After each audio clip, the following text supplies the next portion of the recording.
City Council for September the 6th, 2022. I got ahead of you, Brian, sorry. So I'm calling this meeting to order, and Michael Holmes, Student Director of Shoreline Community Church, if everyone will please rise. It's an honor to be here. Let's pray together and bow our heads. Lord, we are so thankful that we get to come together each month to just pray over this city, to look at all the ordinances of this city, Lord. We just are reminded from your word that nations rise and nations fall at your on your behalf. So, Lord, we just ask that you build up this city, that you are the God who will be the firm foundation, the solid rock on which this city is built. We ask that you give wisdom to our leaders, that you give them direction, that you build up the youth in this city and give homes to the homeless. God, we know that you are in control of all that goes on. So, Lord, we look to you for wisdom, guidance, and counsel, and we thank you that we get to do this in your name. So it's in Jesus' holy name we pray. Amen. Amen. Thank you. Ms. Quintanilla, would you lead us in the Pledge of Allegiance?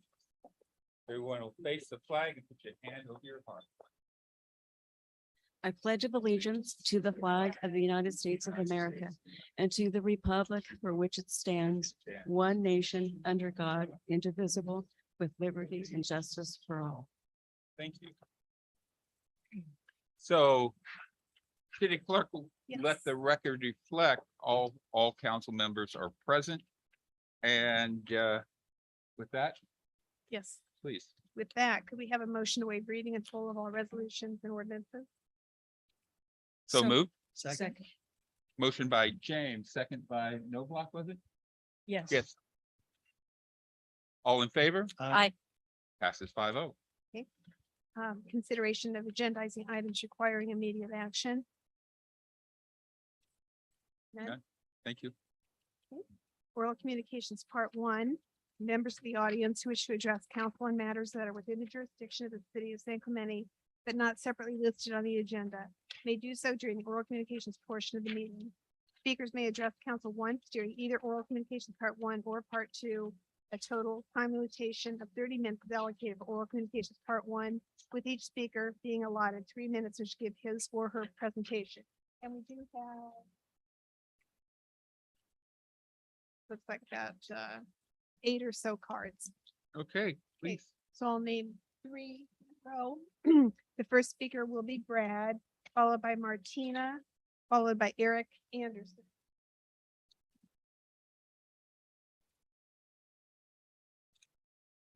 Good evening, council members.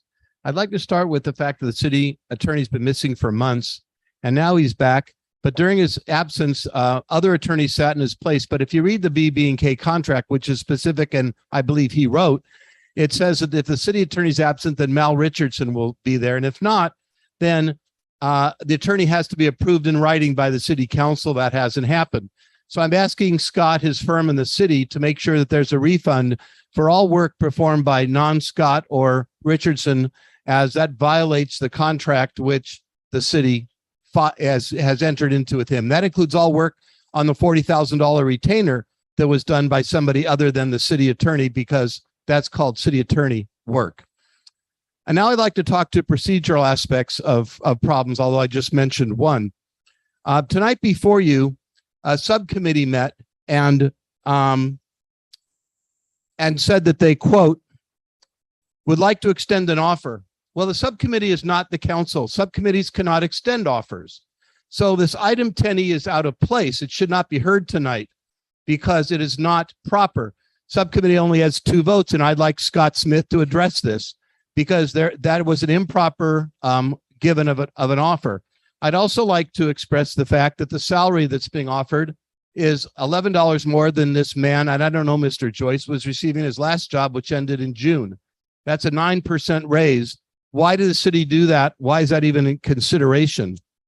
The last thing is procedure. I've been active in this town for 20 years. Is when you hire somebody in a city, whether it be any level of job, that person has a resume, they're interviewed.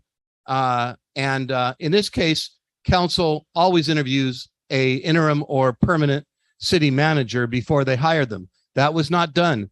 This city has skirted the policies. And again, this is a policy issue. The policy has always been clear. You bring names to the council and they interview the people. This was not done tonight. So procedures, I would ask that this item be tabled. This item be, this person is the one and there's other people, it goes back to a closed session.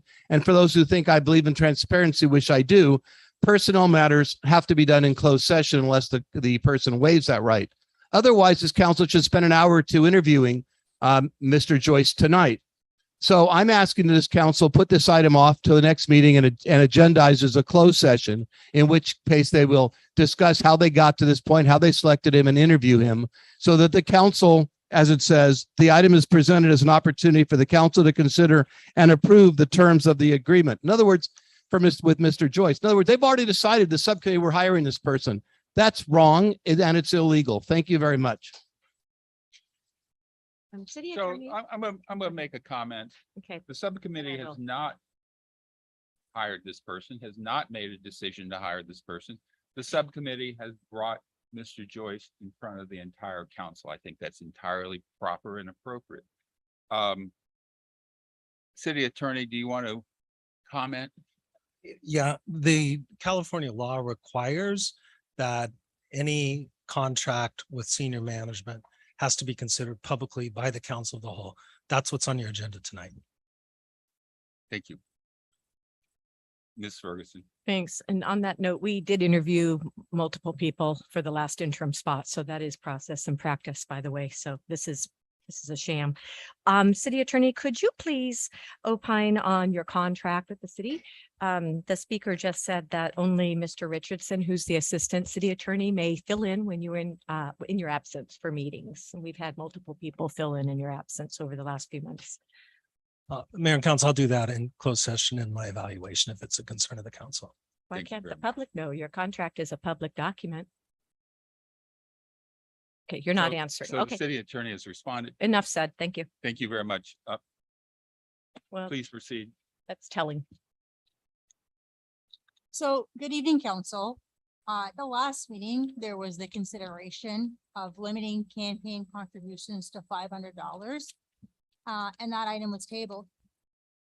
It seems like that gave an unfair advantage to incumbents because they've already built up a war chest. But I would like to say this. I believe that the city council needs a restatement of an ethics policy.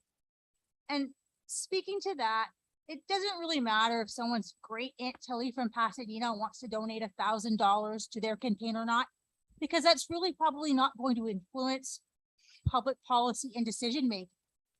But we have members of council that have taken considerable amounts of money off public safety unions, individuals, and other vendors that the city regularly does business with.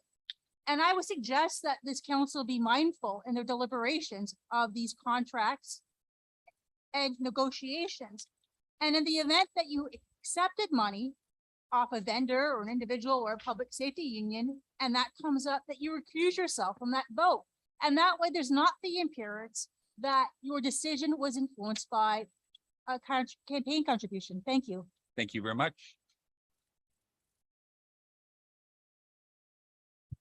Good afternoon, council members, mayor. I'm here and keep this brief. This is essentially just a follow-up of the email I sent to you late last week. And it relates to looking to the city to get some support for some development issues that the Capistrano Shores community is facing presently with the California Coastal Commission. For the roughly past 7 years, we've worked within Coastal Commission guidance of keeping the mobile homes replacements to a 16-foot height maximum. We believe that's in line with what the city was trying to accomplish from many years ago, and we've operated under that guise. Until recently, the Coastal Commission has completely reversed course, and now they've shrunk us down to an 11.5 feet maximum, which, as you can imagine, is works out to about a 7.5 foot interior wall. It's not the standard. It's not appropriate for this community. And essentially, I'm here just to ask for your support. I've prepared a draft letter, and I'll provide copies to the city clerk, but would love to get this item agendized and see if we can get the city support for our next hearing, which is coming up in early October. So thank you very much. Mr. Mayor, if I could comment on Yeah. that. I think we all received a copy of the letter from Capistrano Shores, and I'm sympathetic to the plight that they're in with the Coastal Commission setting these rules. So I'd like to agendize their request to this council to give them some consideration by way of a support letter. Second, I agree with that too. Before we do that, can I make a comment? well, I think we've done it, but Not- you well, can not complete certainly have, comment, we have 3 people in support. Well, of it. can I ask a Yes, question? please. Because we're doing this out of order, I think, doing this now at this point, but city attorney, you said something that should be agendized or talked about in closed session, because we've had prior history with Capistrano Shores. The city doesn't even, we don't do anything with permitting or any development in that area at all at this point. Yeah. So I was wondering if maybe it would be more appropriate that be a closed session item, that the council discuss that first. Mayor and council, thank you for the question. I read the request as it came in last week and didn't see that it related to the prior contention litigation that we had with the requester. And so I can look at that again, give you a note if we're concerned about that and talk in closed session. But I think that your the resolution to that prior contention has been reached, and that what the council decided that was that the Coastal Commission would be the sole source of decisions relating to Capistrano Shores, and that the city council could weigh in as it saw appropriate to support or oppose applications before the commission. So that's a long way of saying, I think this is in order, didn't see any risks, and I'd support you talking about it as it's So been proposed. city manager, we have 3 council members in support of agendizing this item. Which is perfect. And I just heard from Mr. Anderson, your hearing isn't until October. Right. So we we'll have have the time. letter on the next agenda for the council to approve and its content. Thank you, Mr. Anderson. Thank you, sir.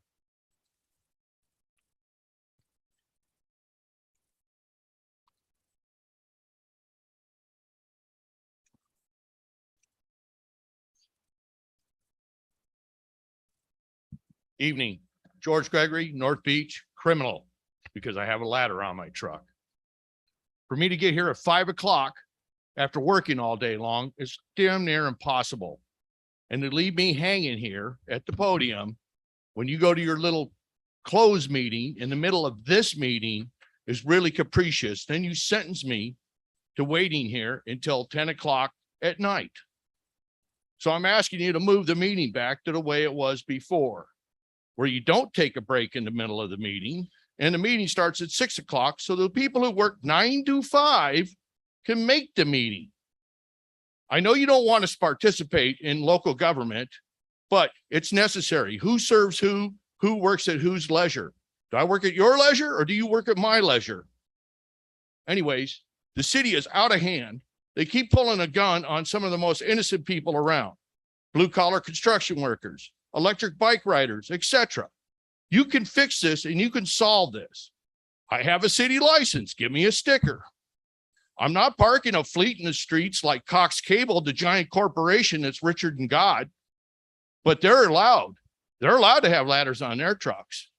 And we could build a hybrid trail on the beach, just like the one on El Camino Real that works wonderfully. Instead, we pull a gun. We pull a gun on people who only have one leg. We pull a gun on people hauling all their stuff to the beach to enjoy the day. You guys got to stop pulling a gun. It's just like selective enforcement. Selective enforcement creates what? Opportunity for harassment. When you don't enforce a law, but only enforce it when there's a complaint, Mrs. Kravitz has got me by the nads, and that ain't fair. I don't like Mrs. Kravitz. I don't like the council. I think you guys need to come up with solutions, not a gun, not a ticket, not citing us, not hurting the fellow citizens of our community. You can easily do these things. A hybrid trail.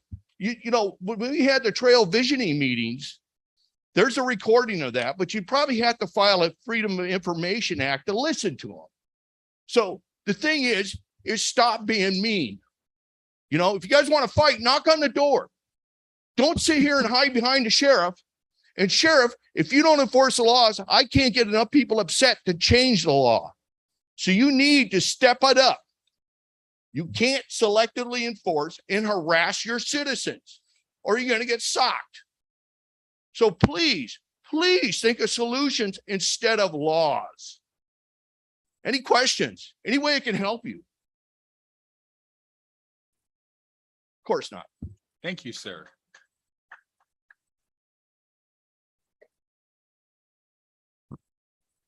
Good evening, Mayor, Council, friends and neighbors. I'm Mickey Rathman, a local resident and a volunteer with San Clemente Pure Pride. And I believe I have a PowerPoint presentation for my 3 minutes today. Awesome. Thank you. We're very excited to share an update on Pure Pride's activities. For those of you who are unaware, Pure Pride is a local nonprofit that raises funds and awareness to improve and protect our beautiful San Clemente Pier. Next slide, please. We have been hard at work over the last number of years on a number of projects that you can see from painting, educational signs, fishing line recycling canisters, a beautiful restroom makeover, electrical upgrades and holiday lights. And for the project that we've been working on over the last year is the Snack Shack makeover. Next slide, please. If you haven't seen it, it's amazing and beautiful. I highly recommend that you take a walk out to the end of the pier. There are a couple of beautiful new murals that are there. There's a new weather vane. There are game tables that you can sit and play checkers and chess with your friends. There's bar seating and an overall beautiful upgrade and some special stuff that keeps the birds away. So you are, bird poop free for your Snack Shack experience, which I highly love. Next slide, please. The community of San Clemente is really important to us. We are very proud to have a successful partnership with not only the city, but also with members of our community, business partners of people who have businesses in San Clemente who have all worked together to allow us to complete these amazing projects, and including most recently, the Snack Shack. Next slide. Our next project is one of great importance. It's something that is awesome for the environment and awesome for our community. It's going to sort of bisect the crossroads of the beach trail and the pier, where we have a lot of folks who visit from on bicycles, from the train, walking, in their cars, on the trolley. So we're looking to improve that area with some bike rack improvements, some drainage improvements, as well as being able to separate trash from the trail. So a new trash enclosure to allow the 2 million people who access the pier that way to have an amazing, beautiful experience. We, in addition to partnering with local residents and businesses, we are also underway with a Coastal Conservancy grant opportunity that we hope will help us as well. Next slide. If you would like to get involved, please visit peerpride.org. There's all kinds of opportunities for you to participate. We're excited for the way that our city council has participated, as well as our city staff. Thank you. Thank you very much.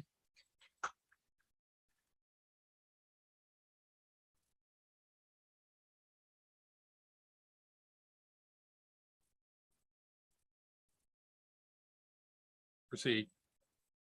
Hmm.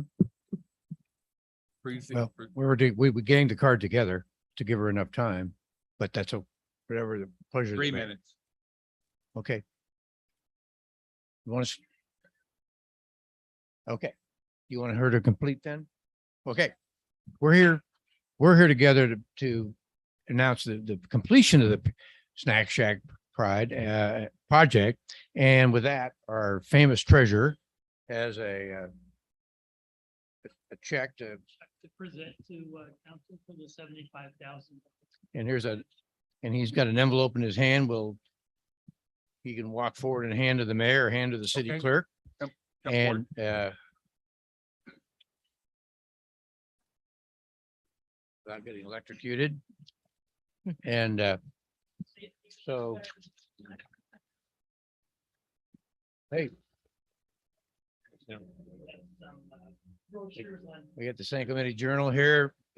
John, you want to get a photo of that? I am. Thank you. Use this thing or- Go ahead. Get up there. Take it up there.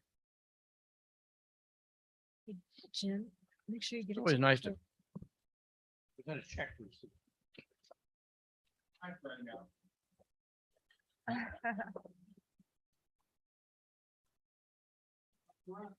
Here we go.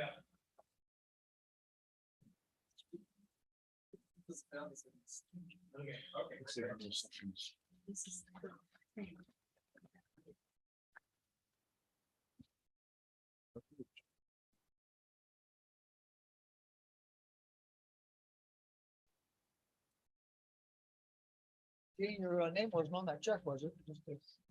No, I don't think so. All right.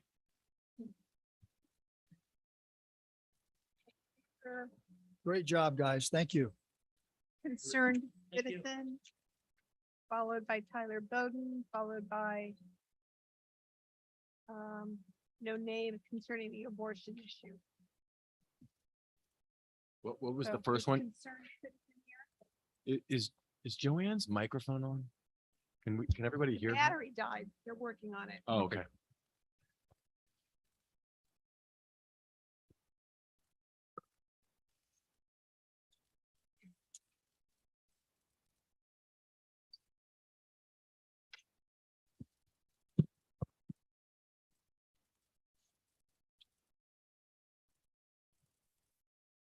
Okay, you're on.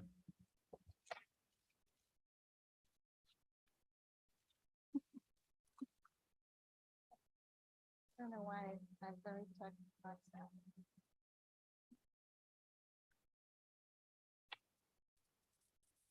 City clerk, have you started the time? Oh, I started talking about that.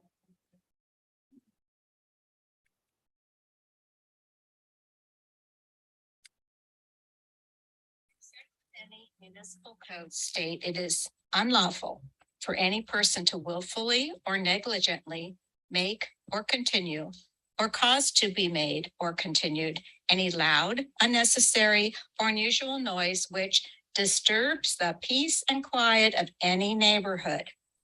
City staff are required to consider whether the noise can be heard from a distance of 20 feet from the noise source. Parks and playgrounds have an 80 decibel limit. Impact noise means the noise produced by the collision of one mass in motion with a second mass, which may be either in motion or at rest. Example, plastic wiffle balls and wood paddles. Now, our California Health and Safety Code states excessive noise is a serious hazard to the public health and welfare. Exposure to certain levels can result in physiological, psychological, and economic damage. All Californians are entitled to a peaceful and quiet environment without the intrusion of noise, which may be hazardous to their health and welfare. The city sound study on April 10th, 2022 at 12:20 and 14 seconds found that the peak sound at activities in San Gregorio Park was 111.2 decibels. The city is operating 8 pickleball courts at San G. How often in a day do you think we're hearing the 111.2 decibels? According to Purdue University, the average human pain threshold is 110 decibels. 3.5 years ago, January 4th, 2019, Mr. Sun, Miss Wiley, and Mr. Tamian were made aware that pickleball play in city-owned and operated parks exceeds 80 decibels. They corrected this municipal code violation in one park, but increased the activity in another park. On August 16, 2022, Councilmember Ferguson asked BBK attorney Ms. Hall if the city is required to comply with its municipal codes. Ms. Hall refused to answer. During the city's joint meeting on August 30th, I had the opportunity to speak with Mr. Richardson. He is attorney with BBK. When he was asked, can a city violate its own municipal codes? He answered, no. And why would they? Mr. Sun, why are you violating our municipal codes? City Council, why are the majority of you condoning this? The last thing this city needs is more of our tax dollars being spent on litigation due to the city violating its own laws. Activity that violates our municipal and state laws need to cease immediately. Thank you. City attorney? City attorney? At the last meeting, I did ask Ms. Hull, if we were, the city could violate its own laws. And Ms., our citizen tonight who spoke said that we are. And we didn't hear back, yet. I know she went on vacation and you and Ms. Garibaldi were going to provide a response to us by last week, the end of last week. Do you have one? for Yeah, us? that response has been sent to the council or it's in your inboxes. The short answer to the question, can the city violate its own code, is no. Okay. You can't. Okay. You can see that assessment that we gave you. The speaker is a claimant against the city, and so I don't think it's a good idea to assess her claim with you in open session. Where's in the public memo? tonight. Is it a memo or? Yeah, it's a email? memo. It's quite I'm comprehensive. It not was very behind on my technical. emails. I've been reading them all the way up till 4:30 when Ms. Campanolo sent It was another distributed via cat confidential link. memo. Please don't speak over me. Another confidential memo. So thank you, Ms. Campanolo, for, I think these must be in the envelope. So is that what we'll be discussing later? City Attorney? No, it's just a Just legal memo to the FYI, council. in response to my question to Ms. Hull last meeting. Yes, that's what it Okay. is. All right. Thank you. Thank you very Thank much. you. City Clerk, how many more speakers do we have? 3. Proceed. Good evening, Mayor and Council. Tyler Bowden here tonight, representing the San Clemente Chamber of Commerce, on behalf of our chairman, Rick Rodriguez, who couldn't be here tonight because his son has a birthday. So I'm just going to read his letter to you. Dear Mayor, City Council, and city staff, on Sunday, August 14th, the San Clemente Chamber of Commerce hosted the 67th Annual Fiesta Music Festival on Avenida Del Mar. After a 2-year hiatus, we had a great turnout with an estimated 15,000 attendees. The food and game booths at the Fiesta are typically operated by local nonprofit organizations whose funds raised through tips on this day directly support many of our valuable community programs. This year, the nonprofits included FAM, the Noble Path Foundation, the San Clemente Historical Society, Knights of Columbus, FREF, Pacific Coast Church, the San Clemente Rotary Club, and more. A lot of planning went into this event. The Chamber would like to thank the city staff members that helped to organize this event. We'd also like to thank the council members for your support for the Fiesta. Thank you for being present in our community and supporting the Chamber of Commerce. We are so pleased that the city of San Clemente and the San Clemente Chamber of Commerce can work together to deliver an amazing and worthwhile event for our community. Rick Rodriguez, Chairman of the Board of Directors of the Chamber of Commerce, Rod's Tree Service. And I'd also just like to add a personal note of thanks to Captain Benfield and the sheriff's deputies for their help at that event. I think we had very minimal incidents at the event, and it was really just a wonderful event for everybody in the community to enjoy together. So thank you all so much for your support of Fiesta. Look forward to next year. Yeah. It was indeed. Thank you, sir. Okay, the next card does not have a name, but it's concerning the abortion issue, followed by Stuart Anderson, followed by Mark Enmeyer.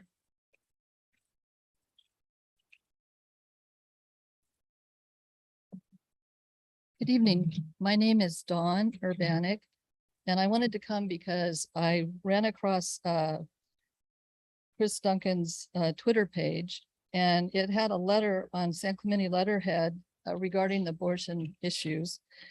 And it makes it look like the entire city takes your point of view, and we don't. So I wanted to come and clarify why I disagree. Well, first of all, you're not allowed to do that. I don't know how you got a city letterhead to put a personal opinion on. That's very disingenuous. And you're an attorney, you should know better. So what people don't talk about, it's not about my body, my choice, and a woman's right to choose to have an abortion, because we've gone beyond that now. The commercialization of human organ harvesting and human medical experimentation is a $150 billion industry. And Planned Parenthood is doing more than just offering abortions. They're actually having women have live births, and they dissect the baby when it's still attached to the umbilical cord. And they do it for a profit, not to help a woman with her health issues or her pregnancies. And you know that because you were a member of the Department of Homeland Security Custom and Borders thing. So you have special knowledge. I've seen the articles you wrote about child trafficking. Okay, so there's not going to be a single person in San Clemente that would defend having human babies be born for the purpose of killing them and dissecting them so you can make a profit. That's disgusting. And that is what's happening. I documented it here in a 23-page letter. You owe Laura Ferguson and Steve Noblock an apology because they definitely don't share your views. Okay, what you did here was really wrong and you should really resign over it. And then I got asked for 1 minute. I had my phone when I walked in and I don't have it now, so Amanda was going to call it.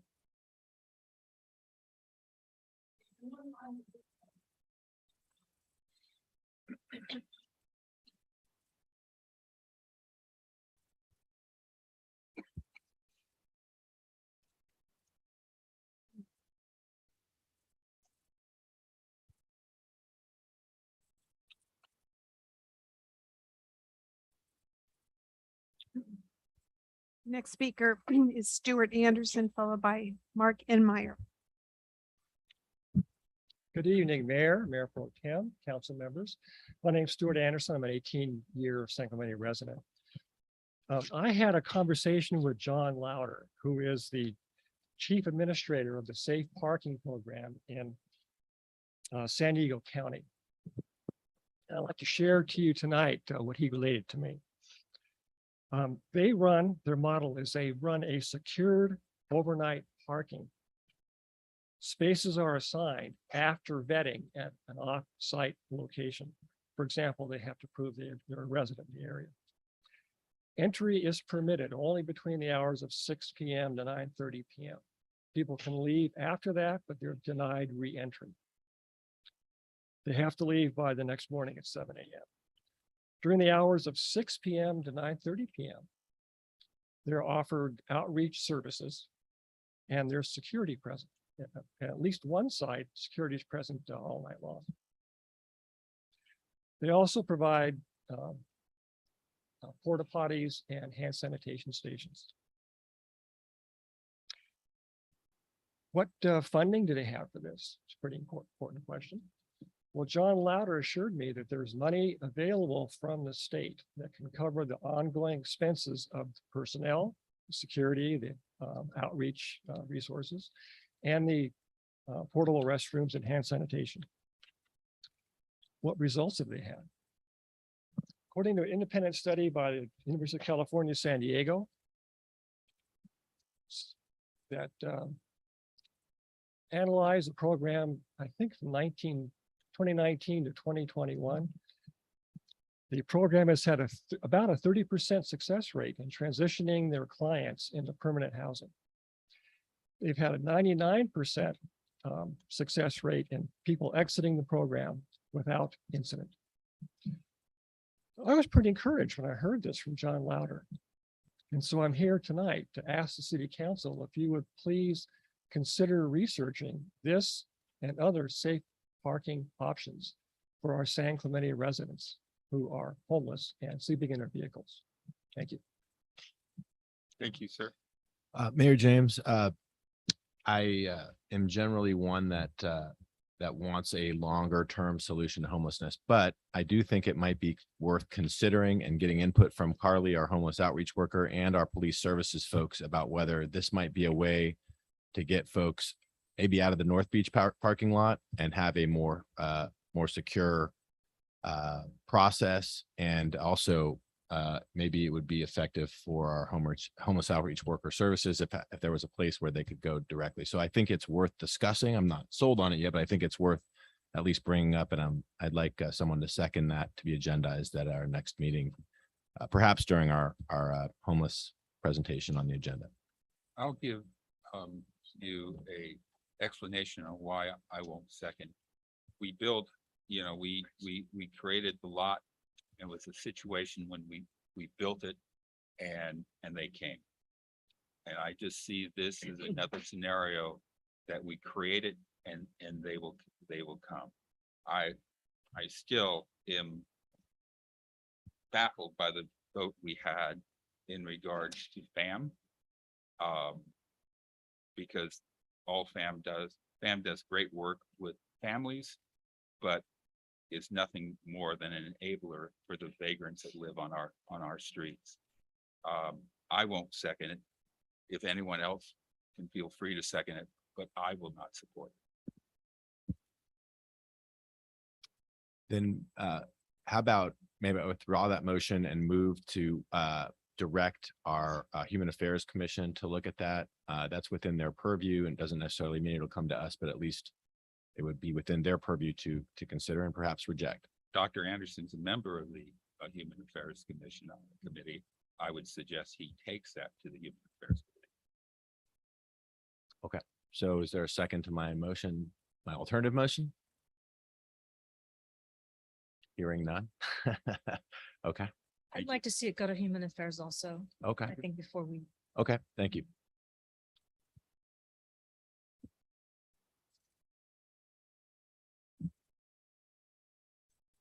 So So the council can act to refer a speaker to staff or other city resources. So if you do that, I think it would be best to do that by motion. So it's clear that you're making that motion referral. with a vote.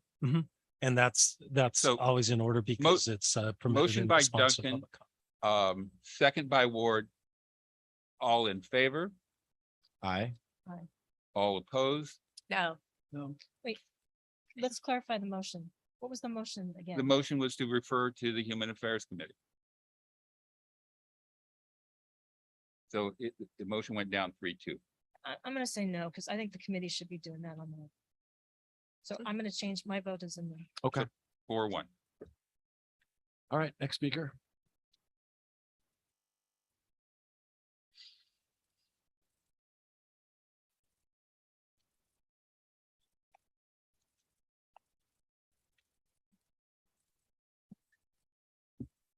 Good evening. My Evening. name is Mark Enmeyer. I'm a lifelong resident, teacher at San Clemente High School. I am running for city council. I'm also a proud e-bike rider. Almost every day for the past year and a half, I ride my e-bike to work at the high school. I think that the council should be aware that from my house in Rancho San Clemente to the high school, there's only about 50 yards of bike lane. There's also no bike lane on Palizada that runs next to the high school. There's no bike lane on the busiest section of PICO running east to west in front of the high school. Last March, as I was riding to school, a car jutted out of a stop sign and hit me. Thankfully, I only received minor injuries on my ankle. And I'm even more thankful that he hit me, not the high school girl that was riding her bike right in front of me. On the day of Fiesta, I rode my e-bike from my house to Del Mar.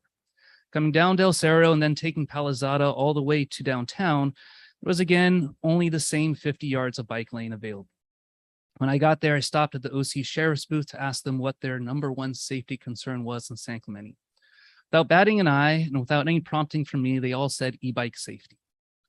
2 weeks before Fiesta, an e-bike rider was killed in a hit and run on the corner of Pico and La Pata. At the same time, we have youths without driver's licenses going 30 to 40 miles per hour. Sometimes without helmets, sometimes on handlebars, sometimes both. I see them blow through stop signs, swerve in the streets, and do wheelies at high speeds. Almost everyone I talk to has had a near miss of either hitting them or vice versa. Well, I know that the city has taken some measure to try to educate our young riders, and I appreciate it. I know it is well intentioned. There's little incentive for them to take those workshops. This is a ticking time bomb. Some kid is going to get seriously injured on their way to school. We don't address this now. I'm proposing that the city agendize the formation of a committee to look at possible solutions. This means looking at everything from increased bike lane access to a permit program for our youth. Just to our south, Carlsbad was awarded $5 million in federal funding and another $2 million on top of that to address safer streets and rider safety. I encourage you to talk to our representative, Mike Levin, to see what we can do for our city. Thank you for your time and consideration. Thank you, Mr. Enmeyer. So Mr. Enmeyer has preempted something I was going to do this evening, so I'm going to do it now rather than hearing just council member comments. City manager, one of the things we spoke about this today, one of the things we've looked at is the Carlsbad emergency order. And I'm going to make a motion. And by the way, the city manager and I drove the high school area today. We have no idea where we'd put a bike lane, and I understand there's a clamoring for that bike lane. Additionally, the Public Safety Committee is working this issue currently, and I would encourage you to go in front of them and speak speak to them. So with that, I'm going to make a motion to direct city staff to look at the Carlsbad emergency order, see what we can take out of the Carlsbad emergency order. There's a number of things that we need to look at. We need to have mandatory helmets.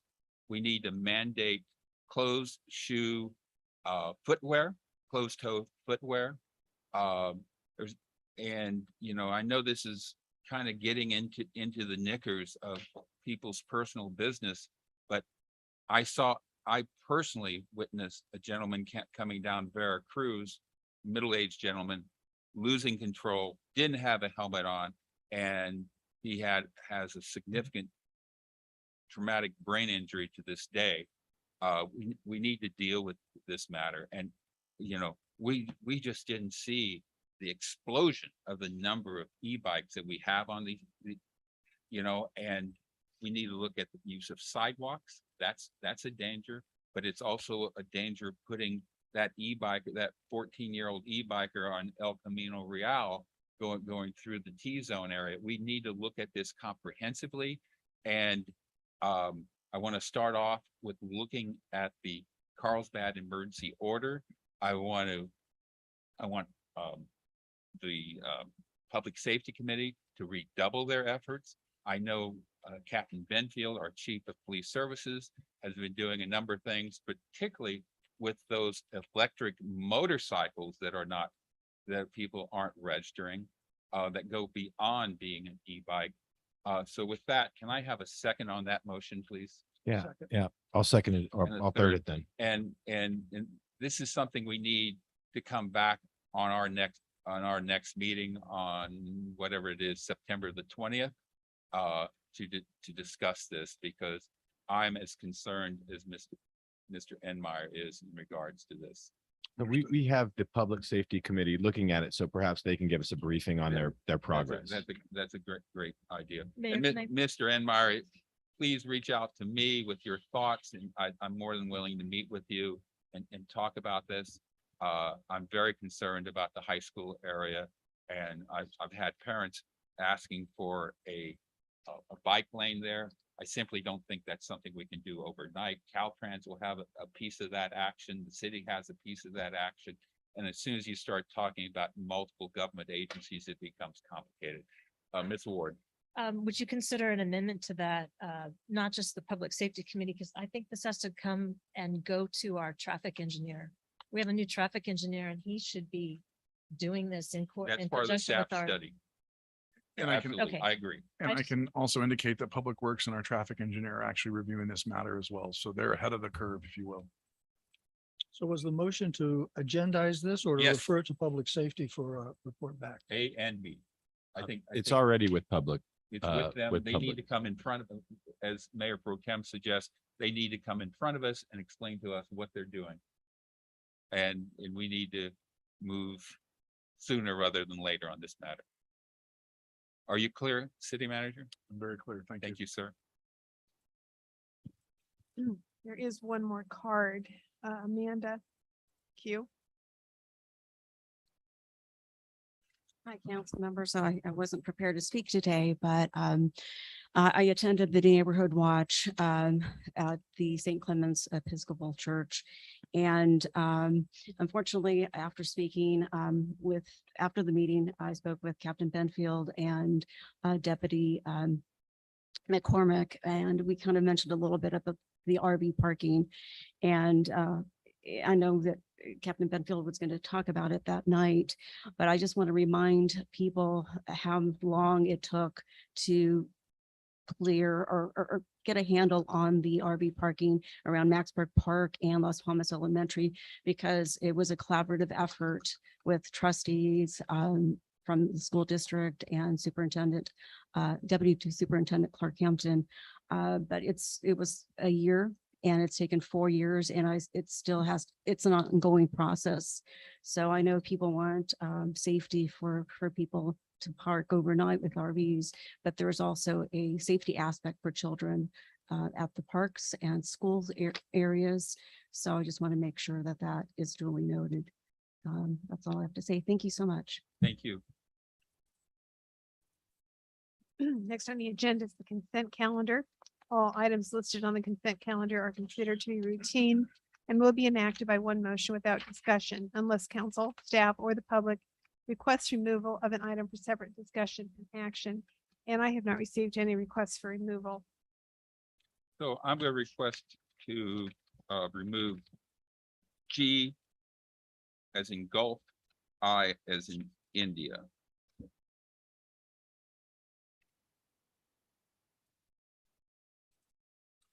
I'll ask for H to be removed. H is in hospital. And I'd like just warrant register C2. Just pulled. One question. Anything else? So I'll Sid, make a motion to move the balance. Second. all in favor? Aye. Passes unanimously. A motion by Ward, second by Noblock. First item is the warrant register. Oh, okay, thanks. Just one question for the city manager. I forgot to ask about this previously when I read it. There's a $2 million unfunded liability replacement payment from CalPERS. Could you let me know what that's about? Yeah, pursuant to council action, that's part of the 321 pension pay down Perfect. as it relates to paying down pension liabilities. 321. Okay, perfect. Thank you. Easy. All right. Thanks, Mayor. You move to approve the Oh, warrant? yes, I'll move to approve the warrant register. Second, all in favor? Aye. Aye. Motion by Ferguson, second by James, unanimous. Item G is supplemental appropriation for slope analysis at 100 Presidio. City manager, I pulled this. I'm concerned about, first off, this is a lot of money, $110,000 to look at this, but I'm going to assume that that's the going rate. But I'm also concerned about the slope at 100 Avenida Presidio. And if we get to a point where we're unable or to lease that property and some entity is unable to build on that property, I'm thinking that property, it would yield probably 200 parking spaces. And Probably a weather alert. I'm thinking that would yield at least 200 parking spaces. And what would you think the city's appetite would be if we're unable to have someone build on that property to create a parking lot? I think if, well, obviously what's before you tonight will tell us what we can and what we can't do as it relates to construction on that parcel as part of the process that we're currently going through. If it tells us we cannot build on there, I think that would be the most logical next best alternative is public parking as it relates to the downtown. And that would be something that this report would tell us. And in fact, if it said it wasn't buildable, it would tell you what you could do and how you could do it. So we'd get those answers. And how much out. it would cost? Yes, sir. Soft cost, but yes. Yeah, so council, I'm just bringing this up as a possibility to look at in the future if we can't, if someone can't build on that site. I had concerns on this item as well, Mr. Mayor, and my concern was that we're entertaining offers for a lease and or sale. And it seemed to me that this kind of a geological analysis would be part of the normal due process, due diligence for, excuse me. Oh, sorry. Would be part of the due diligence for anyone wanting to develop that property. So it's problematic if the property can ever be built, but I don't know that we should be fronting the money for someone that is wanting to invest major capital on that property. So my concern was whether we even should have that obligation. We should simply pass it to the buyer and or lessee as part of their due diligence process. Mayor, can I? Yes, please. That's a good definition of buyer beware, is not? But I had the question too, if this was something that was required of us to be able to offer this property. So we haven't, it's important to note, we haven't taken action to lease or to sell the property to any entity at this point. We're going through the State Surplus Land Act process. This is something that the property owner should take responsibility for because it's a large investment for someone who doesn't know if they're going to be getting a contract to build on that site. And if they had to shell out $100,000 to be told you can't build on that, that's a large cost. And so city staff did kind of debate this internally, and we felt this was a more appropriate cost for the city to take on because it's our property currently. Is this providing a guarantee to someone, or we're just letting anyone, here's what the study showed?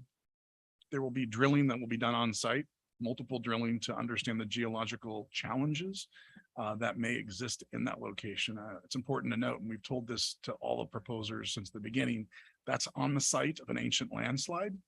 And so it's, I think, in our best interest to do this study to understand what can and can't be done before we start moving forward, kind of putting the cart before the horse, if you will. And maybe it would be helpful to understand what prompted this, this action or this proposed action, right? So did we have indications in the past that there might be issues with buildability such that if you were the seller, you could be conceived of acting in bad faith if you didn't follow up on that? The city is aware of such indications that exist at the site currently to this concern. I mean, the current building has those Yes. issues. That is correct. Yeah. Okay. So I think it would behoove us. So to, with to with do that discussion, unless there's further discussion, I'm going to move to approve this item. Motion by James, Second. second by Duncan, all in favor? Aye. Okay, I have a question of the city manager. My hand was up, sorry. You're going to get bids from these 3 geotech consultants that are on the payroll, so to speak. How did this staff come up with 110,000 estimate? So I'll let Zach answer, but we do have multiple geological consultants on contract, and we solicited quotes from all of those as needed consultants. Oh, you and- did already? Correct. Oh, and they all said 110? LGC was the lowest one. Am I Oh. correct in that, Zach? Okay. Zach Ponson, Assistant City Engineer. I'm going to correct you a little bit, Eric. We have a preliminary estimate from LGC. We are going to go out to the other consultants to get their numbers before we formally proceed. So that's part of our policy, is to look at least 2 of the 3 and then go with, the best recommendation at that point. It's not always the lowest bidder, though, being a professional service agreement. Okay, all right. Might be some savings So there. I will Thanks. restate my motion to move this. May I have a second? There's Mr. Duncan. Second. Motion by James, second by Duncan, all in favor? Aye. Aye. Aye. Opposed? On that motion, I want to premise my no vote by saying, I think this burden should be placed on a future lessee or purchaser. I think San Clemente has built just about everything that's here on sand piles. We don't have a rocky outcrop. We have sand outcrops. We have sand hills, and they're constantly moving. And I think anyone that would be interested in this property would be doing their due diligence and should invest the money on a major endeavor like this to make sure it's buildable. And if they decide to back out after having done their due diligence, I think we're the beneficiary of that. So my vote would be no, Mr. Okay. Mayor. Ms. Ferguson, were you yes or no? I mean, yes. Yes, 4-1 with Mr. Noblock being a no vote. Item H, this is the contract award for workers' compensation third-party administrative services agreement. Mr. Mayor, I asked that this be pulled, and my concern with it is just the time frame. For the last 15 or so years, we've had the same entity doing this work. We're now granting them, having granted them multiple extensions, we're now granting them a 5-year extension. We did an RFP in 2008. I think in light of the management change, I think this ought to be either deferred until the new city manager is in place, or shorten the time frame from 5 years to a more reasonable time frame, maybe 1 or 2 years. City manager, when does this contract expire? When does the contract expire, Hannah or Laura? Hi, Alora Dutra, HR Analyst Risk Management. It expires September 27th of this month. And the reason, and of course, it's at the discretion of the council. The reason we're recommending a 5-year renewal, we don't have the resources to go out to RFP right now. Our focus in HR is priority number 1 is filling vacancies, both in full-time and part-time. And so, that was why we recommended a 5-year. And I think it's our intent during that 5 years to go out to RFP so that the next time it comes up, it's available. The vendor has shown no issues to the city. They've worked fantastic for us. And when we did look at this in 2008, as Councilmember Noblock referenced, we did a long-term financial plan study where we hired a third-party consultant to look at all of our claims issues to find the best deal for the city. And this was the recommendation out of that process. If you recall, it was Bickmore who did that study as part of that long-term financial plan. City Manager Sund, do we get the benefit of a 5-year contract in terms of, do we get a cost benefit if we have the longer contract as opposed to a shorter one? I'm going to let Laura answer that. Do we know the answer to that? If we do choose to go with a 1-year extension, it will be the same rate increase from this year to that year. So there's no difference if we sign for 5 years or 1 year, our first year amount will be the same. I would move that we approve this contract with a 1-year extension. Second. Motion by Noblock, second by James. All in favor? Aye. Aye. No. 4-1. No, I'm a no. Oh, I sorry. defer to staff's recommendation on this. I do too. Three. But you have three, so. 3-2. Mr. Mayor, I'm sorry, City Attorney, we have a split vote. We need to have a roll call, Okay, if that's all right. Thank you. so Mr. Noblock, On the motion, yes. Mayor Oh, Pro Tem, no. Ms. Yes. Ferguson, Yes. No. no, and I'm a yes. 3-2 with Duncan and Ward being no. Okay, next item is item I. This is a recommendation of the Public Safety Committee to consider site at 380 PICO, the city's water reclamation plant, as a potential location for an emergency food storage unit. Yeah, the city manager, this is kind of coming out of nowhere for me. Can you give us some background on this emergency food storage unit? How much food are we looking at storing? What type of food are we looking at storing? This sounds a little prep, like we're becoming preppers. What is this all about? I'm going to defer to Adam Atamian, who's been working with this in the Public Safety Committee. Thank you. Good evening, Mayor, members of the City Council, Adam Atamian, Deputy Community Development Director. This item before you was a recommendation from the Public Safety Committee. It comes from a presentation that they received from a group called Abound Food Care that works with the county currently, along with some other governmental organizations. Essentially, what they're looking to do is establish food storage containers. These are they are self-sufficient. They run off of solar panels, and they want to locate them around the county and fill them with meals that can be prepared during times of emergency. In the presentation, what came out of it was a request for the city to look at a potential location in the future. There is no specific plan in place at this time to locate a unit here, but the Public Safety Committee wanted to get kind of ahead of this and identify a location in the city where this type of unit could be placed in the future. And their recommendation was the city yard. That's where the city's EOC, or Emergency Operations Center, is located. The type of food, these are frozen meals that can be heated up in a number of ways, and they do not require electricity in all cases to heat them up in case the city has a power outage. But these meals would be stored for a long period of time. However, there is an expiration date, and so they would be replenished, and those meals would then be provided to various nonprofits before the expiration date. But there would always be a number of meals available.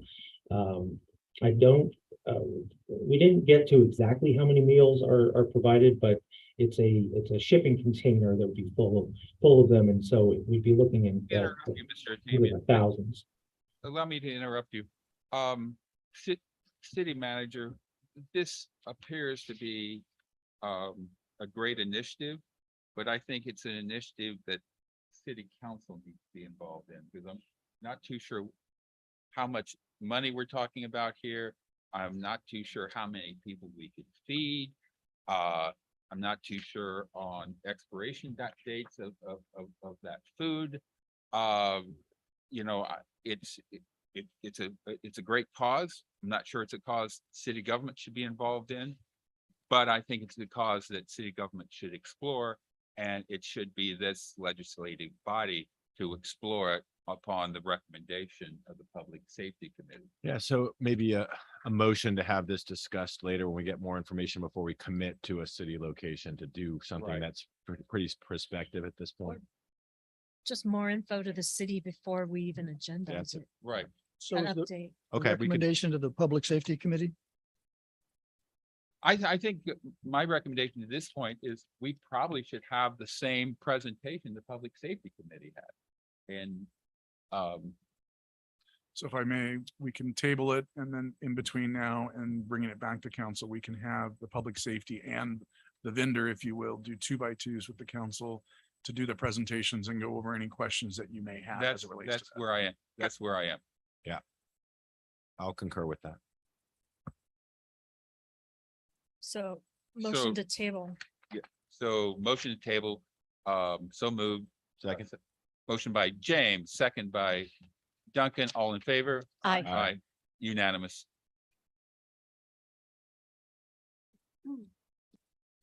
It is now 6 o'clock. So did you want to read this to close session or did you want to finish reports? Let's finish report. Okay. City manager. All right, a couple of things. So let me report out a couple of city manager approved contracts, GPA Consulting, Historic Preservation Consulting for a total of 32,500, an increase by 15,000. Contract for O'Connell Engineering and Construction, primary clarifier, number 5, concrete repair, $16,825. Bird Solutions International, on-call bird trapping and rehoming and pier netting inspection and maintenance services, 25,000. A couple of things that I want to point out to the council and to the public. As it relates to tonight's meeting, we are now on our Granicus legislative platform. So the public and council probably notice our agendas look different. That's because they're now going through Granicus electronically. We've automated that process. The current agenda was built on the new system and it includes staff reports and approval process. What will be coming soon, the agenda will be published to the general public through the new Granicus portal. Citizens who currently receive the agenda via email will be automatically enrolled into the new system. So there shouldn't be any issues of those individuals getting copies of the agenda in the future. And video will be streamed on the new Granicus platform as well. There will be a press release issued when we go live on this new public portal so that the public will be made aware. And then as we've talked about for the September 20th meeting, this is our last meeting in the beloved auditorium. With that said, I think it's important to note there will be some limited functionality as it relates to the new council chamber. That's because of the inventory chain. So a lot of the electronic bells and whistles, for instance, electronic voting and some other things will not exist in the new chambers. So you'll still be doing the roll call for votes. We will have some cameras on some stands for filming the council meeting. Our permanent camera system will not be functional at that point. And there will be some freestanding speakers and some visible cabling that we'll obviously address from a safety concerns scenario. For the long term, we're probably looking at maybe about another year before all of that equipment comes in. I think it's important to note, I mentioned this to a couple of you in your briefing. We recently approved a new generator for the City Hall station. That generator is about a year and a half out from being able to be delivered and installed. So we're starting to see consistently significant delays with stuff, but the aesthetics of the council chamber are coming together wonderfully. And so again, we'll be there on September 20th, but a significant caution that all the bells and whistles won't be functioning for quite some time. And that's all I have to update on. Mayor, I have a follow-up for the city manager. Yes. City manager, on the note regarding Granicus, transferring agenda reports to Granicus. How do we know that these have been reviewed by the various parties and signed off on, like used to appear on the last? These are all done electronically now. So not only do the reports get entered by the staffer, they go to the director, then they come over and they're part of my approval queue. The city attorney has an approval queue and the city clerk's office has an approval queue. And that- So is there any way to have that show up on here? I'm going to defer to the city clerk and Okay. IT, but I do not know. Okay. You. We can follow up with Granicus on that and see if we have the ability. They have to hard code in the approval process, but I can follow up with them and Okay, report that'd back be to council. really good to know. Thank you. All right, thank you. See it. Anything else, city manager? No, thank you. City Attorney. Yeah, just this one thing, Mayor and Council, we received notice from Senator Bates's office and from your Sacramento advocate, Mark Aprea, that SB 1224, that was the bill sponsored by Senator Bates to create wildlife and habitat in our community. It passed overwhelmingly through the Senate. The governor saw fit to sign it, I think. And then an appropriation has been made to cover that through the Wildlife Conservation Board. The city will be able to apply for a grant there. The budget allocated $176 million for grants written by that board. 14 million are earmarked for habitat restoration and habitat conservation in Southern California. So spot on with the goals that this council has for the restoration of Pico Canyon. And to be clear, one of the things when we had applause there, it still has to be funded. Even if the money is there, it still has to be funded. Is that correct, city attorney? It still has to be funded, but it's very, very likely that it will be. The city council authorized preparation of a grant for that money. Your grant application, we're way ahead of the cart, is at about 85 or 86%. So we've requested a meeting with the council ad hoc on this, mayor and council member Ward, to get direction to finalize that grant, to tailor it so that it backs directly in to this $176 million, but we want to be first in line. So that was some happy news. You kind of read the legislature and the governor's mind, and we'll have that ready to go to the Wildlife Conservation Board ASAP. Very good. Anything else?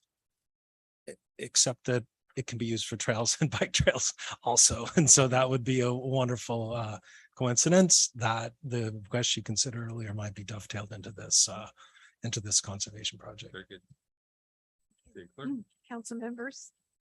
I have one item. Yes. Mayor. And Mayor James, you had brought up at the last meeting, an email the council received by two gentlemen who would like to speak with the city, right, about a miniature golf course, 36 hole at the Vista Hermosa Sports Park. I know in the minutes it indicates that there'd be some 2x2s with council, and then staff had offered that eventually the city, if would like to do this, would issue an RFP, right? So others have an opportunity to bid.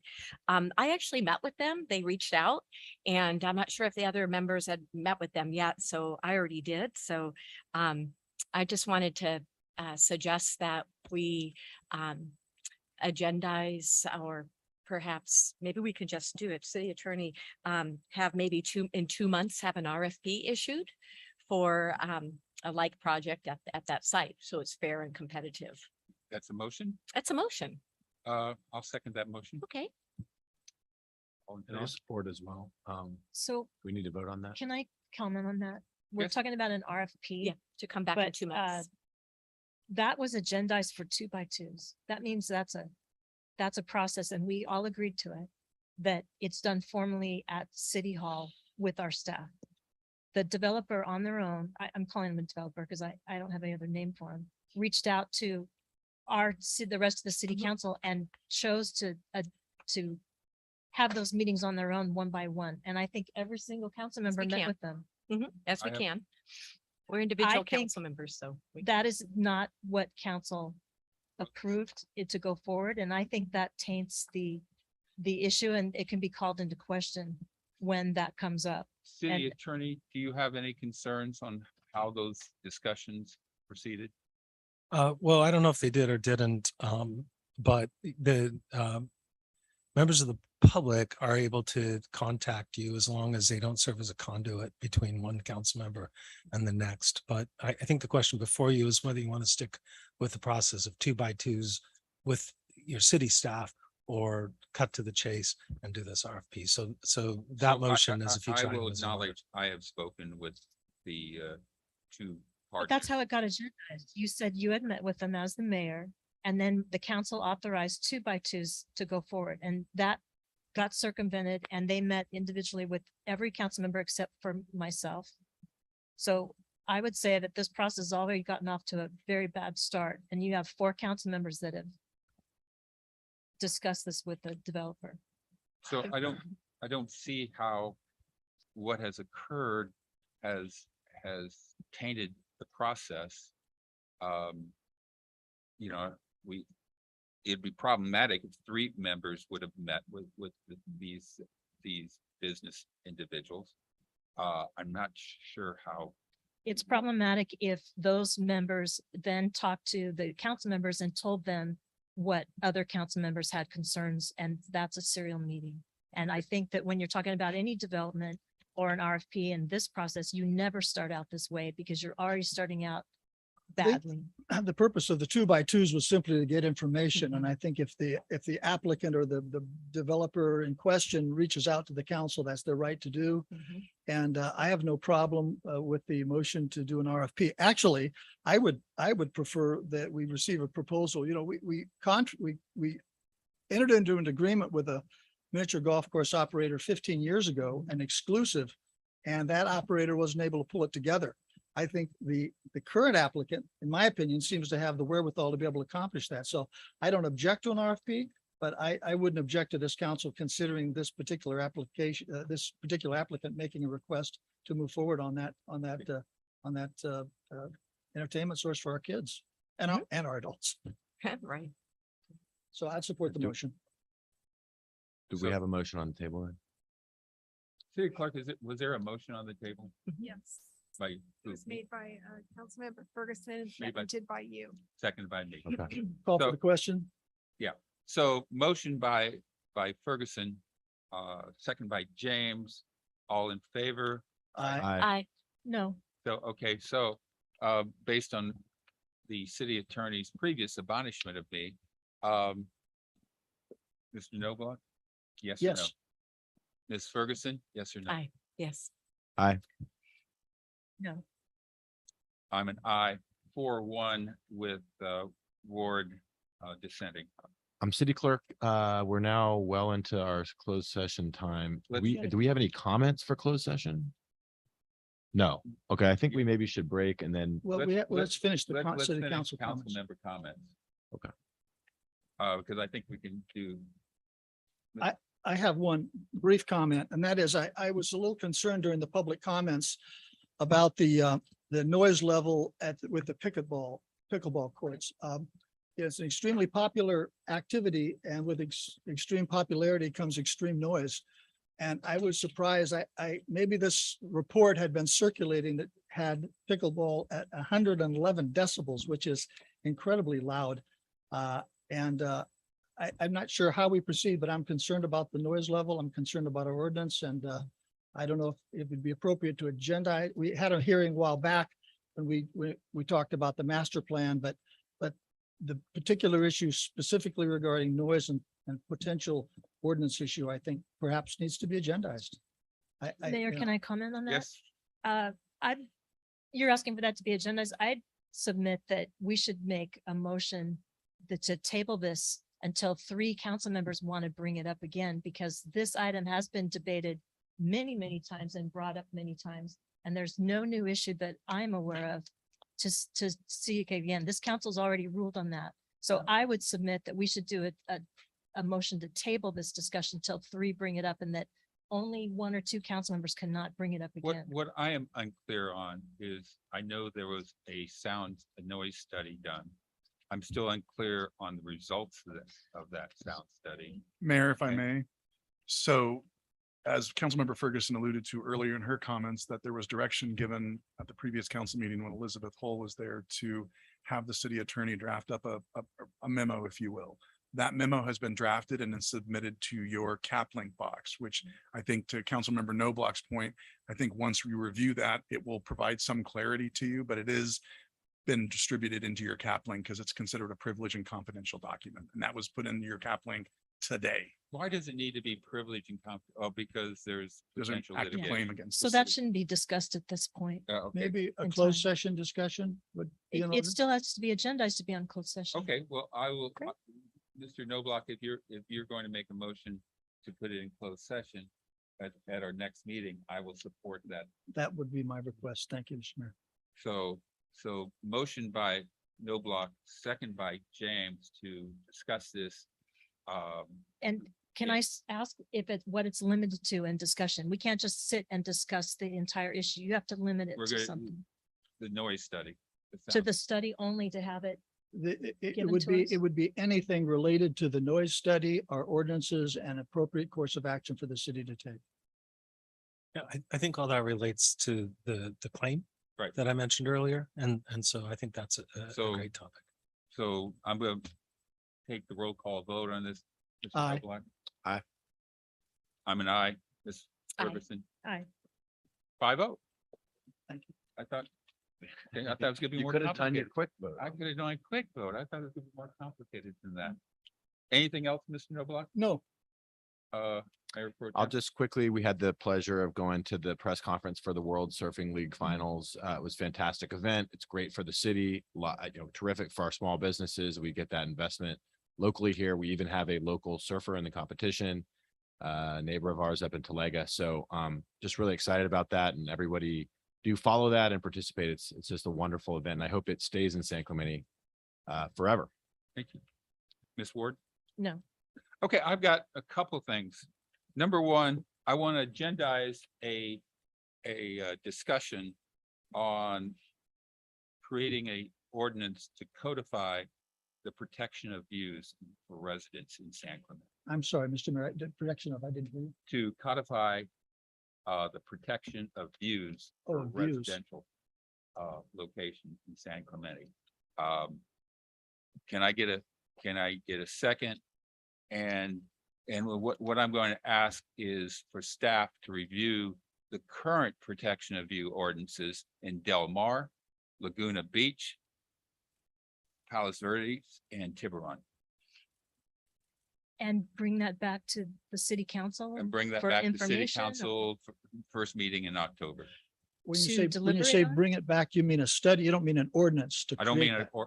well, I mean the study that will lead to an ordinance, yes, So Perhaps. Perhaps For lead- discussion. for Okay. discussion. I would support the analysis and the review. What I wouldn't support is the drafting of an ordinance to come back at that time. I'd like to thoroughly vet. No, this. I think that we need to do this right. To bring an ordinance back at that time is running to failure. And Mayor, I think, and staff could correct me, but I think what we have to do is, it can come back and we would direct the planning commission at that point to then review. Okay, And that's look all at part that. of the discussion. Well, That's part of the discussion, to staff, the staff. because that's how we've done it in the past. It's gone through planning. Okay. When we talk about things like that, because it's kind of it's a development planning issue. Okay, So just to manage expectations, we'll come back for just a discussion at your first meeting in October with those shouldn't say draft, after staff has reviewed those cities that you've referenced. And then we'll wait for council direction, which then potentially would then go to the planning commission for deliberation before coming to the council in final form, if it was the direction to pursue. an ordinance. exactly. Okay. So, motion by James, second by Noblock. Do I have a third? Yeah, I'll support that. So three of us are supporting it, okay?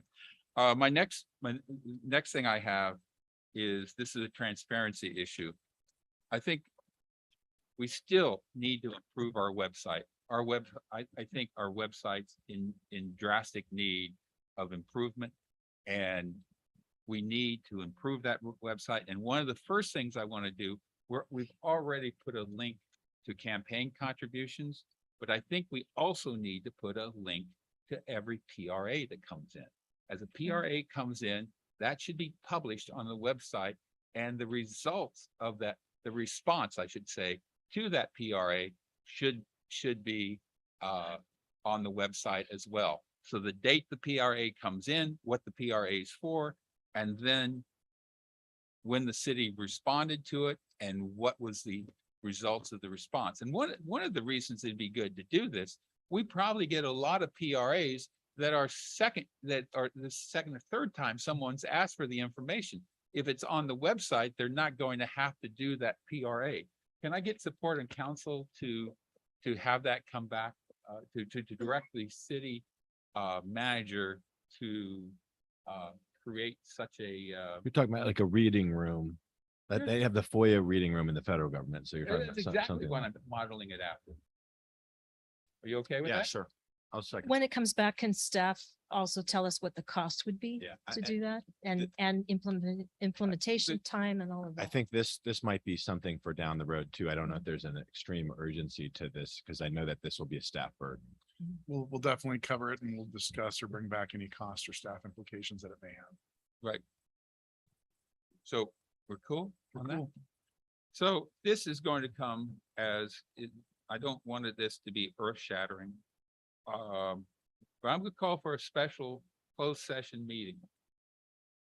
And what I want to look at is from a business perspective, it's to go 8 years with one vendor without taking a look at what options we have is just not good business acumen. So I'm going to suggest that we have a special meeting with a closed session meeting with BB&K. And I want to see what litigation there is out there that they are working. What are the potential costs of that litigation? What have been the costs of that litigation? And a couple things I'm looking at is Department of the Navy, Memorial. We have an issue with Department of the Navy, Memorial Care, the TCA, Ed Connor, and there's probably several that I'm missing. And what would be the impact to the city if we were to do an RFP for future legal services?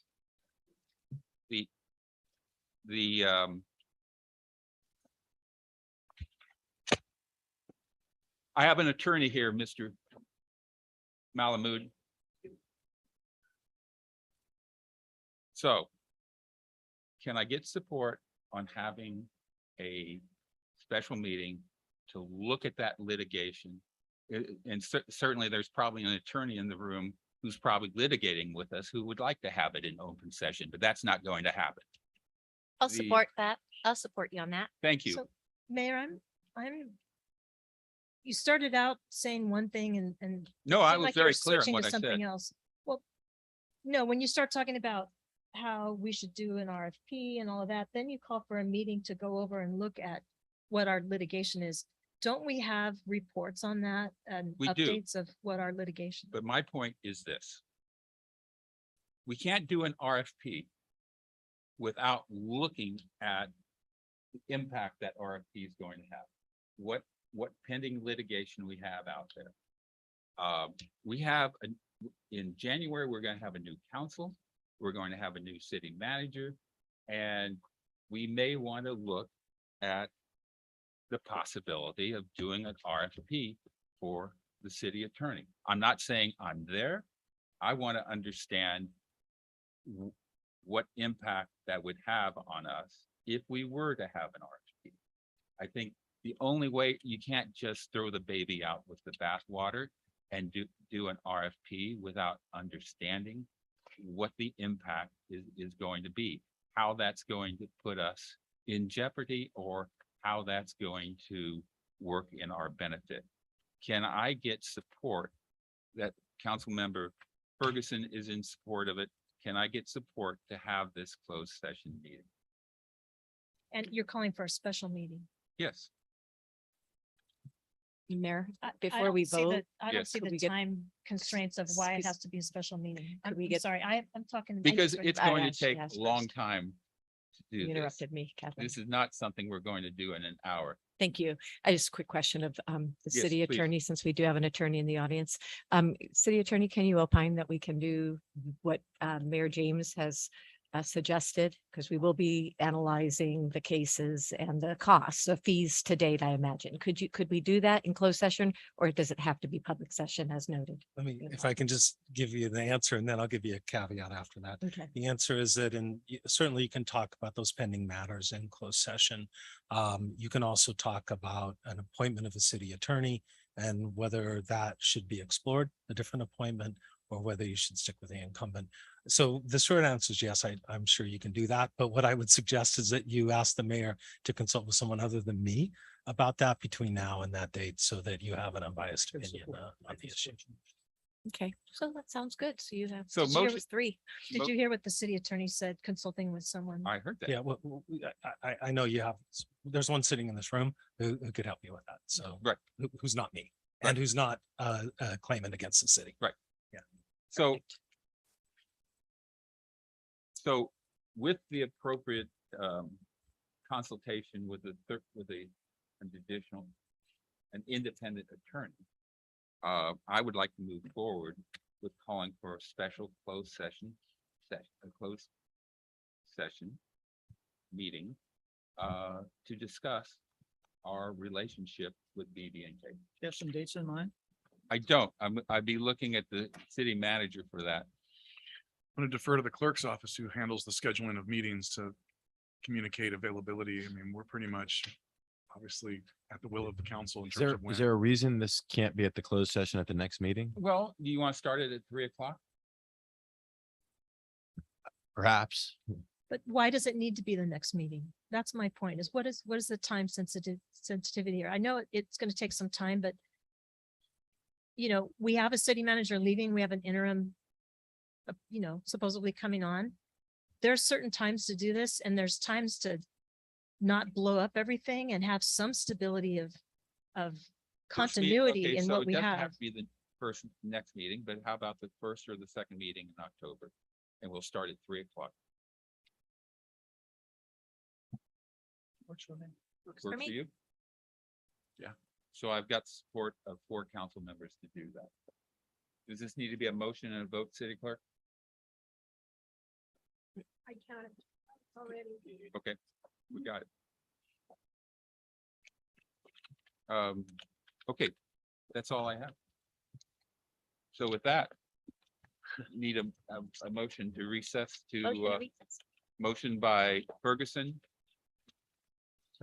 Second by Noblock, all in favor, aye. Aye. Passes 5-0, thank you.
Clock. City clerk. Yeah, all council members are present. First is closed session report from the city attorney. Thanks, Madam City Clerk. Direction was given in closed session, but no reportable action took place. Next is presentation of a commendation to city manager Sund in recognition of his exemplary service to the city of San Clemente. Okay.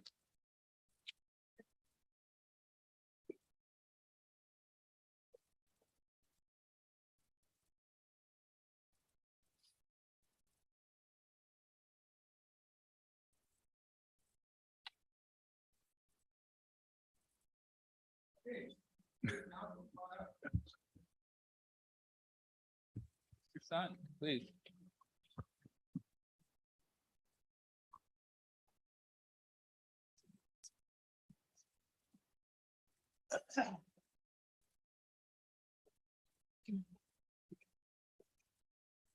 Right here. So, City of San Clemente. Whereas Eric Sund began his career with the City of San Clemente in November 2013 and was appointed to the position of city manager in 2021. Whereas during his tenure with the City of San Clemente, Eric served with the citizens with the highest level of competence, integrity, professionalism, and judgment. And whereas under Eric's capable leadership, the City of San Clemente prospered and operated with distinction. Whereas because of Eric Sund's organizational skills and aptitude for transforming visions into realities, the city enjoys a multitude of community amenities. Now, therefore, I, Gene James, Mayor of the City of San Clemente, acting on behalf of the City Council and the citizens of San Clemente, do hereby commend and thank Eric Sund for his exemplary service to the people of San Clemente, and do furthermore wish him continued happiness and prosperity as he embarks upon the next chapter of his life. Signed, Gene James, Mayor of the City of San Clemente. Sir, thank you. Where is it? Got all everyone else? You can hold it, it's not me.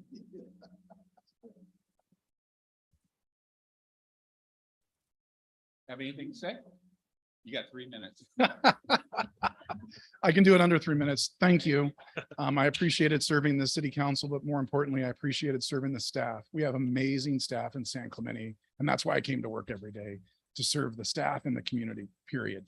And I feel that the staff have done an amazing job of holding ethics, integrity, and above all, the right thing to do for San Clemente in all their decisions. And I just tell them to keep doing what they're doing. So thank you. Thank you, sir.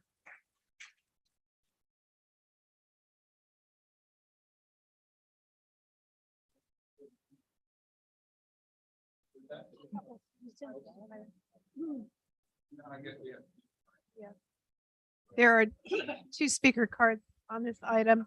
The first is from Concerned Citizen, followed by, there's no name, but it says Eric Sund recognition. Kate, may I have my slide, please?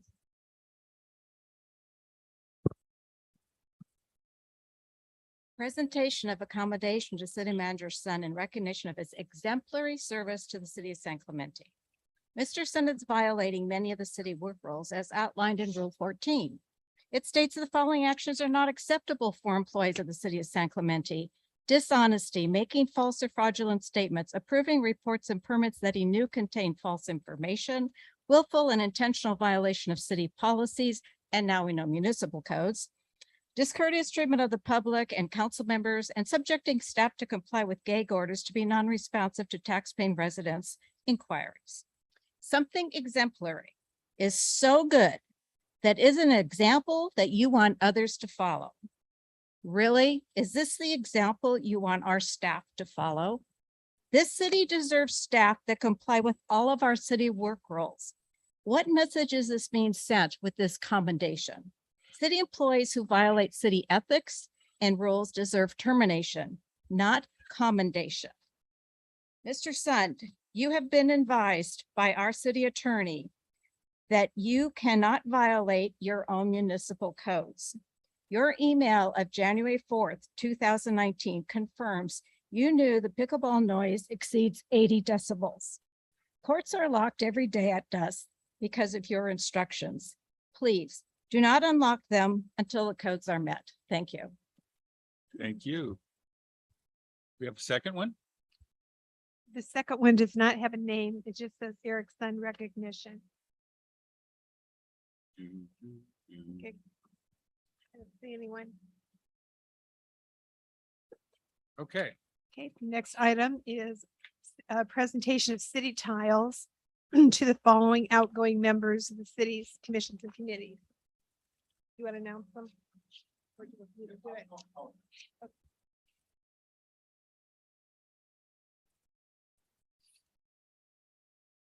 Oh, Aaron's here. Okay. Oh. Bill's here. So I'm going to recognize these individuals. My friend Joe Janis, Public Safety Committee. John Bandera, Beaches Park and Recreation Committee. Vincent Hennessy, Beaches, Parks and Recreation Committee. Aaron Washington, come on up, Aaron. Beaches, Park and Recreation Committee. Sherry Grace, Human Affairs Committee.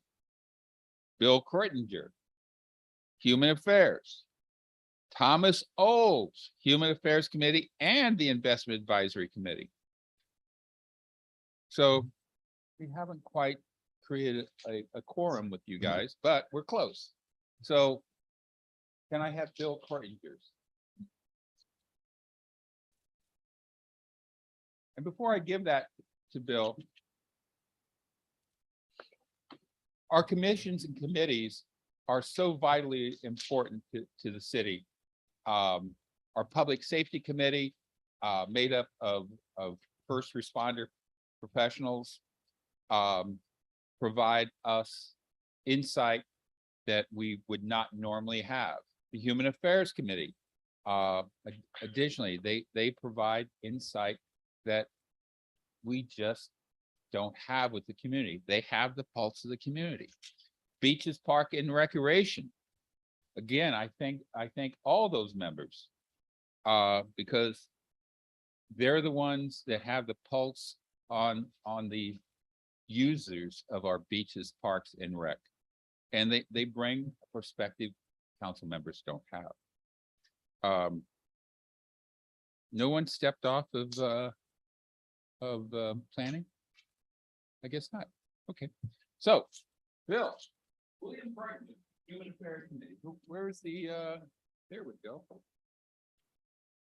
Here you go, Bill. Congratulations.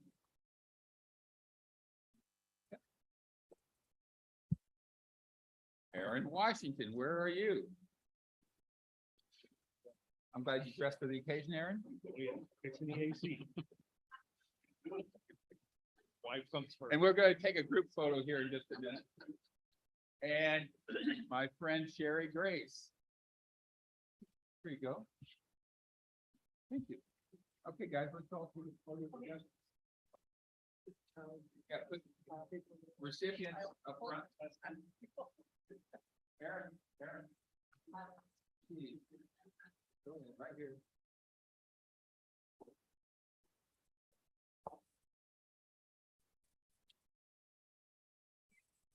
Okay, go back to work.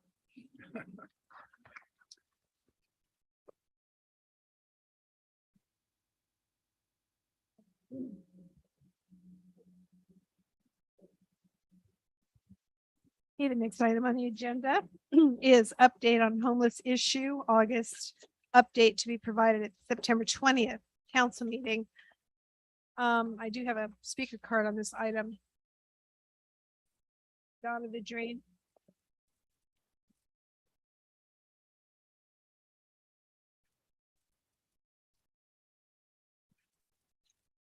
Homelessness affects the health and well-being of our entire community, and it is within our power to change the way we address it and end it. Solving homelessness for people living sheltered in encampments and in vehicles is one of the most challenging public health and safety issues in our community neighborhoods. To make a clear, measurable, sustainable impact that results in more people living in safe, affordable homes, we must invest in both crisis response services, temporary shelter, and in long-term permanent housing with support services. Forcing people into a shelter or moving them from place to place only dissolves trust and leads to personal setbacks. Creating safe, inclusive indoor spaces is crucial. Providing affordable housing, employment opportunities, and removing discrimination are good solutions for primary prevention. By providing employment opportunities, the homeless can be more self-reliant and will also prevent social exclusion. The absence of affordable housing is the main reason for homelessness. Housing with voluntary supportive services takes time and investment. There is no one-size-all solution to encampments. Aggressive law enforcement approaches that criminalize homelessness without connection to adequate shelter, housing, and supportive services will result in encampments appearing again in another neighborhood or back in the same place where they have previously been. For communities to more effectively address homeless encampments, conduct comprehensive and coordinated outreach, engage encampment residents to develop solutions, address basic needs and provide storage, ensure access to shelter or housing options, develop pathways to permanent supportive housing and supports, create a plan for what will happen to encampment sites after closure. Thank you for your time. Thank you. Okay, moving on to new business. I'm going to have a motion, and my motion is to move item 10E, appointment of Sean Joyce as interim city manager, up to the next item. Second. Motion by James, second by Duncan. All in favor? Aye. Aye. It's unanimous. Thank you. Okay, in that case, the next item now becomes appointment of Sean Joyce as interim city manager. So Mayor, members of the city council, I'll be brief since this was initiated by the subcommittee of both the mayor and the mayor pro tem. As the staff report indicates, the subcommittee convened and did interviews and have recommended Sean Joyce, the former city manager of Irvine and a number of other cities, to come over as our interim city manager. And with that, I'll let the mayor and the mayor pro tem say anything they'd like to say before the council deliberates. Mayor pro tem. Yeah, we did interview multiple candidates. Sean stood out to me as ready to hit the ground running, which is what we need. He's been in challenging situations before. We certainly have those on our council. And I think Sean would be an excellent choice to navigate us through this interim period until we get the new council on the ground and going through a more formulaic process to get a permanent city manager. I think we're fortunate that Sean applied. Thank you, Sean, for doing that. And I will wholeheartedly support his appointment. And the only thing I'd add to that, I don't really have much. You know, we looked at a lot of resumes. We interviewed multiple candidates, and Sean stood out head and shoulders above those candidates. And that's all I have. Council, Mayor, we entertain a motion? I believe Council Member Okay. Ferguson has. Can I, since I interrupted already, I appreciate the work that the subcommittee did on this. Thank you very much. Thank you. Councilmember Ferguson, please. Thanks. Yes, this is very different process than what has done in the past, and the process and practice that councils over the years, including 2020, when I was involved in the process, we interviewed multiple people. The whole council had that opportunity. I recall too not showing up ever. Councilmember Ward and Councilmember Ham didn't partake, but they had an opportunity. We had several special meetings at the time interviewing candidates. So I personally feel this process cut out the rest of the council members in terms of interviewing these folks in closed session before coming to the public session with a recommendation. So I have a lot to say about this just because of process and practice at the city. And this really, I think, is an undemocratic process of how this was done. But I would like to suspend this item, instead meet in closed session next council meeting, discuss and interview the candidates that you all interviewed. So we make sure we get the absolute best person. This is the most important position as a staff member of the city organization. Yeah, I just have a lot of concerns. I'm going to share those with you. No business or the city ever hires any employees without a background check or an interview. I went through the process. I was interviewed 3 times by a panel when I joined the city back in 1999. In the case of an interim city manager, that might be in office for 6 months or a year or more, because this position would, if the new council doesn't find someone, it could straddle 2 fiscal years. As I said, with Bob Dunick, in 2020, we had an interim that didn't understand the residents. And you all know, closed the beach parking lots, filled the skateboard park with sand, et cetera. But, we were on national news. So even if it's 6 months, this is critical. I mean, it can really go south very quickly. And I just want to make sure that when we select another interim, all of us get to see all these viable candidates that were interviewed. Like, were any women interviewed? We've never in our 94-year history had a female city manager. Were any minorities interviewed? I don't know anything about the candidates that were interviewed. And when I, in the last closed session on August 16th, was reported by our fill-in city attorney that night, that a motion was put forth, and I put forth the motion, and Councilmember Noblock supported me, but it failed 3-2 to recommend an interim. And then, I'm a team player. I went along with the subcommittee, but it was never the intention for the subcommittee to put a selection of someone on the agenda. It was to have us interview people, find candidates. So I personally feel cut out of the process. So we have one candidate tonight. It's Mr. Joyce. Maybe a great guy. I don't know him. No background check that I know of was done. That's really important. Were any references done? I don't see that in the agenda report, that any reference checks of prior city work, other council members, other employees at all were even pursued. So that's not in here, or as to why he would be, great at serving San Clemente. But we've not interviewed him. There are no supporters or supporting statements on his behalf in here. And the subcommittee, as I mentioned, I just wrote some notes because I just have so much to say about this. I'm trying to stay on focus. Didn't mention a single reason why he should be hired, other than he has a good education background and worked for some large cities. And then I've already said most of that, but and how much time was the subcommittee spending on this assignment, and giving it clear that Mr. Duncan, you've spent a considerable amount of time, running for office. So I really am surprised. I just think I was taken aback by seeing this candidate put forward tonight on this agenda.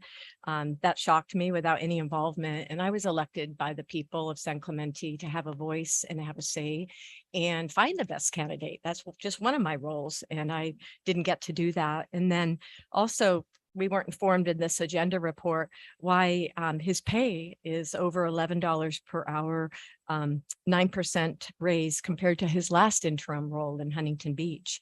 So, and that city is far larger than ours. I think they have 200,000 people. We have 65,000 people. So on the basis of just these comments I've shared, I'd like to make a motion to reschedule this item until after closed session discussion, and a minimum allotment of 20 minutes per council member to interview any candidate that has been interviewed by the 2 members of the subcommittee, and just discuss and consider him for this position. So that's what I'd like to share at the moment. And I have more. If we pursue this tonight, I have another very serious question I'd like to bring up, that from an article I saw someone post on social media, and that was sent to council today. Thank you. If he's here to answer those questions, I City manager, we have done a background check, right? Yes, that is correct. And you have that on record with HR. I do not, but it can be with HR. It was done by a third party. Right. And got it. Ms. Ward. Okay, I'd like to address a couple things that Councilmember Ferguson said. when we went to pick an interim, find an interim to come to San Clemente in, I believe it was 2019 or 2020, I'm not sure. That was a very different landscape. It was a 2-2 council. We had lost our mayor. He resigned and moved. And there was never any scheduled meeting or interviews that Chris Ham, Councilmember Ham, and I did not attend. That probably we did not attend because it would have been a Brown Act violation, because that's not, we all would have been talking about a temporary appointment that the council did not vote to have it go that way. That process went the way the council approved, just as this one did.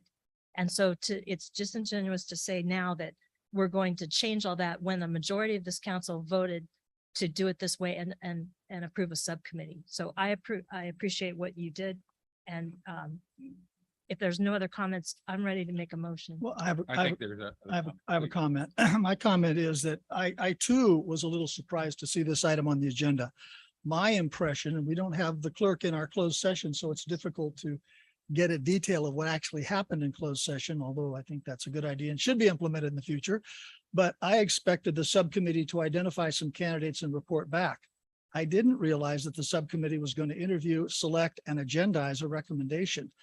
My thinking from the beginning on this is that, we have a small town. We have a town where our department heads are well-informed and knowledgeable. My thinking was that we should promote one of our department heads, or at a minimum, have for a period of 3, 4, 5 months until we do get a full-time city manager, have that managerial function rotated by the department heads so that we maintain continuity of operations, and we give our current department heads a career opportunity, a career advancement opportunity to give them a little experience behind the wheel. So those are my thoughts. And I'm not prepared to support this candidate this evening because I don't know him. I know nothing about him. And so I just can't support the motion tonight. Mayor, Yes, would you entertain a motion? not yet. Okay. Mayor Pro Tem. Well, I think in addressing some of the comments, we have a time crunch here. We want to make sure we've got an interim city manager in place, at least continuity right after the city manager leaves. We don't have the luxury of time here. We did work very hard to get a very, a qualified candidate who would be able to step in. Having been in the government myself, I think it's much better to have an interim come in who's not going to be applying potentially for the full-time job, than take away a department head. The department heads have more than enough on their plates right now to take on city manager duties. In addition, is just not practical.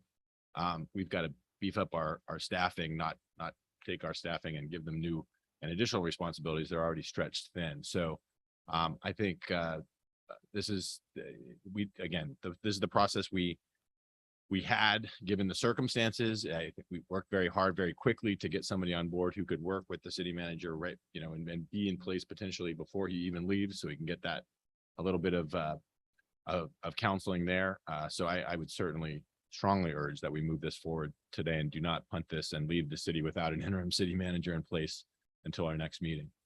May I have a follow-up question, Mr. Please. Duncan? Thank you. So we had 2 weeks since the subcommittee was actually 3, because there was different timing in this meeting. So I know is there any reason you didn't hold maybe a special meeting to have us interview these handful of candidates that you had narrowed it down to? There's a special meeting held within 24 hours. I couldn't attend on the resolution that Mr. Knobloch brought forth. So I wasn't part of the schedule. I will respond to that. If we had a breakdown in communication, I thought we had the charge as a subcommittee to go out and find someone expeditiously and bring him back. Mr. Sun's last day is on Friday. At the very least, I was hoping for 2 or 3 days of overlap with the interim city manager and the departing city manager. If we talk about the prior process, it didn't work out very well, quite honestly. We hired a interim city manager that, quite frankly, just didn't work out. And so with that, Ms. Ward, you have, Thank you. I made a motion. I Excuse do. me. And Oh, I'm gonna well, do a substitute motion. you're gonna do a substitute. Yes. Then I have. to- I move that we adopt staff subcommittee recommendation, adopt resolution number 22-35, a resolution of the city council of the city of San Clemente, California, authorizing the appointment of Sean Joyce as interim city manager, improving an employment agreement in connection therewith. Number 2, approve and authorize the mayor to execute contract number C 22-55 by and between the city of San Clemente and Sean Joyce, providing for interim city manager services at the rate of $133.70 per hour. Second. And I should point out too, and the city man or city attorney might be able to weigh in that this appointment is limited in terms of time, right? It can't stretch out indefinitely. 960 hours. No, it's limited in terms of hours and there's an end date in it too. Right, and so it's my understanding 960 hours is what this is limited to per fiscal year. 960 hours equates to about 6 months of full-time employment. I do have one question. What is the discrepancy in the hourly rate between Huntington Beach and San Clemente? I can't speak to his compensation with the city of Huntington Beach. So, I looked it up. It was $11 more here. Okay. So there's a motion. Is there a second? So I had There- the second. Yeah. Motion by Ward, I'm second by I'm not Duncan. sure there was a second on Laura's original. But I'm asking for. a yeah, different- I'm going back to that. Mhm. Um, There was a second. If not, I have a comment to make if it Please fails. proceed with comment. Well, Oh, I think- okay. Are we waiting for a second? Well, it's important that if my motion isn't going to pass to table this to a closed session meeting to interview the respective candidates that you interviewed, then I'm not going to say what I'm going to say. So if it's not going to be tabled, then I'm going to say what I want to say in public. Please say what you want to say. I'm just, I Did want to you know if make- I I have have- a Is there a second. a motion- is there concern. a Is substitute this- motion pending or We have, we have a motion on the She floor and a does, but second? mine's voted on first. I right? did No. not hear a second. Okay. Did no, I no miss second. that? Okay. Mayor, I somebody's- have some concern. Yes. If this comment is about the proposed interim city manager, if it is something that slanders him, that every time we talk badly about a city staff member, an employee, it harms this city from being able to hire someone. And so I just it would also caution potentially that. opens us up to liability. Yes, and that's not what we should be doing. Are we ready for my So- comment? I Yes. don't know that we should be allowing this comment. I think that it should not Councilmember happen. Ferguson is elected by the people and she can say most anything she wants to say from this dais. Thanks, Mayor James. Okay, so this came up, it was on social media. It was an Orange County Register article. I don't know if this candidate is here to be able to respond or if the subcommittee members asked him this question, but it was a Orange County Register article and we were sent an email today about it. And the Orange County Register article reported that Mr. Joyce was riding in a city authorized vehicle, having drank alcohol with his Mr. mom in Mayor, the car. and there Mr. was Can I raise a accident. point of order at this Yes, stage? please.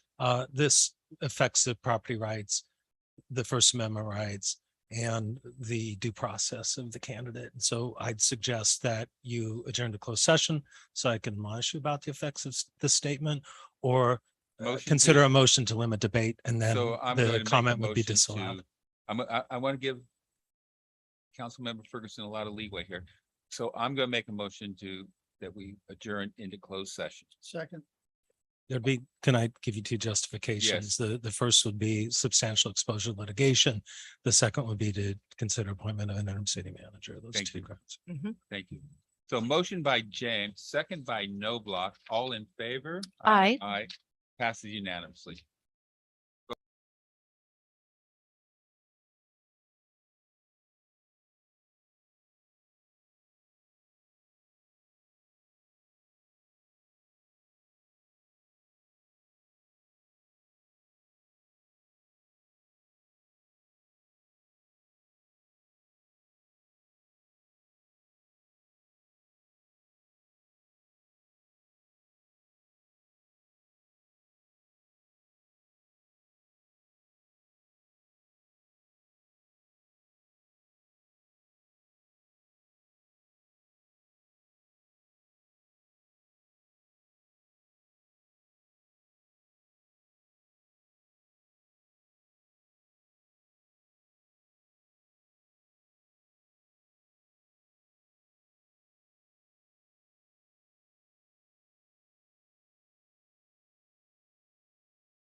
We're back in session. City Clerk, you're going to have to remind me where we were. I think we were waiting for a second on Councilmember Ferguson motion. What was that motion again? That's what I'm waiting for. Councilmember Ferguson's motion was to reschedule this item until after a closed session is held to allow for 20-minute interviews with the candidates. I did not hear a second to that. I will second that, only because I share Councilwoman Ferguson's concerns about the entire council being available in the process, so I would second that motion. So Then there was a substitute, and the substitute takes Joanna Mayor, if precedence. I could, that's a procedural motion.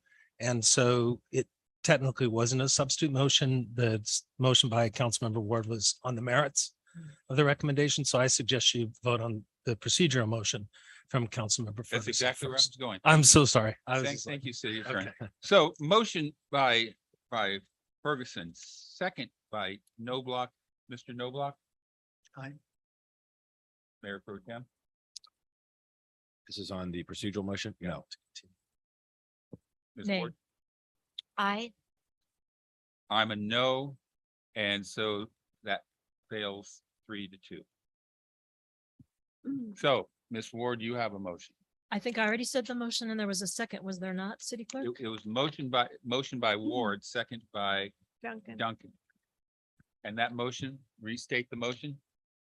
You Oh, please boy. read it This again. The substitute motion was to approve the subcommittee's recommendation, which was to adopt the resolution and to approve the contract with Sean Joyce.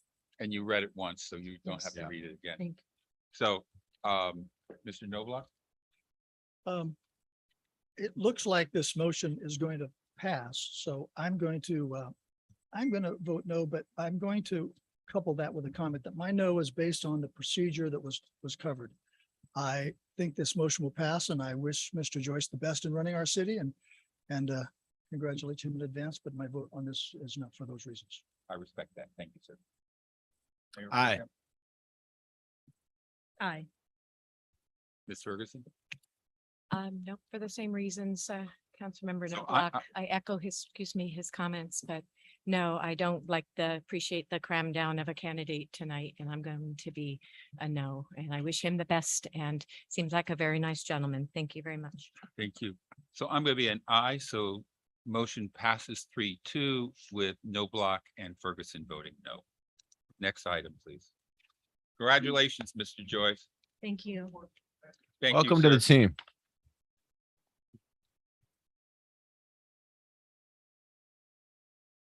So going back to item 10A, this is establishment of a citizen subcommittee to further analyze the feasibility of an amphitheater.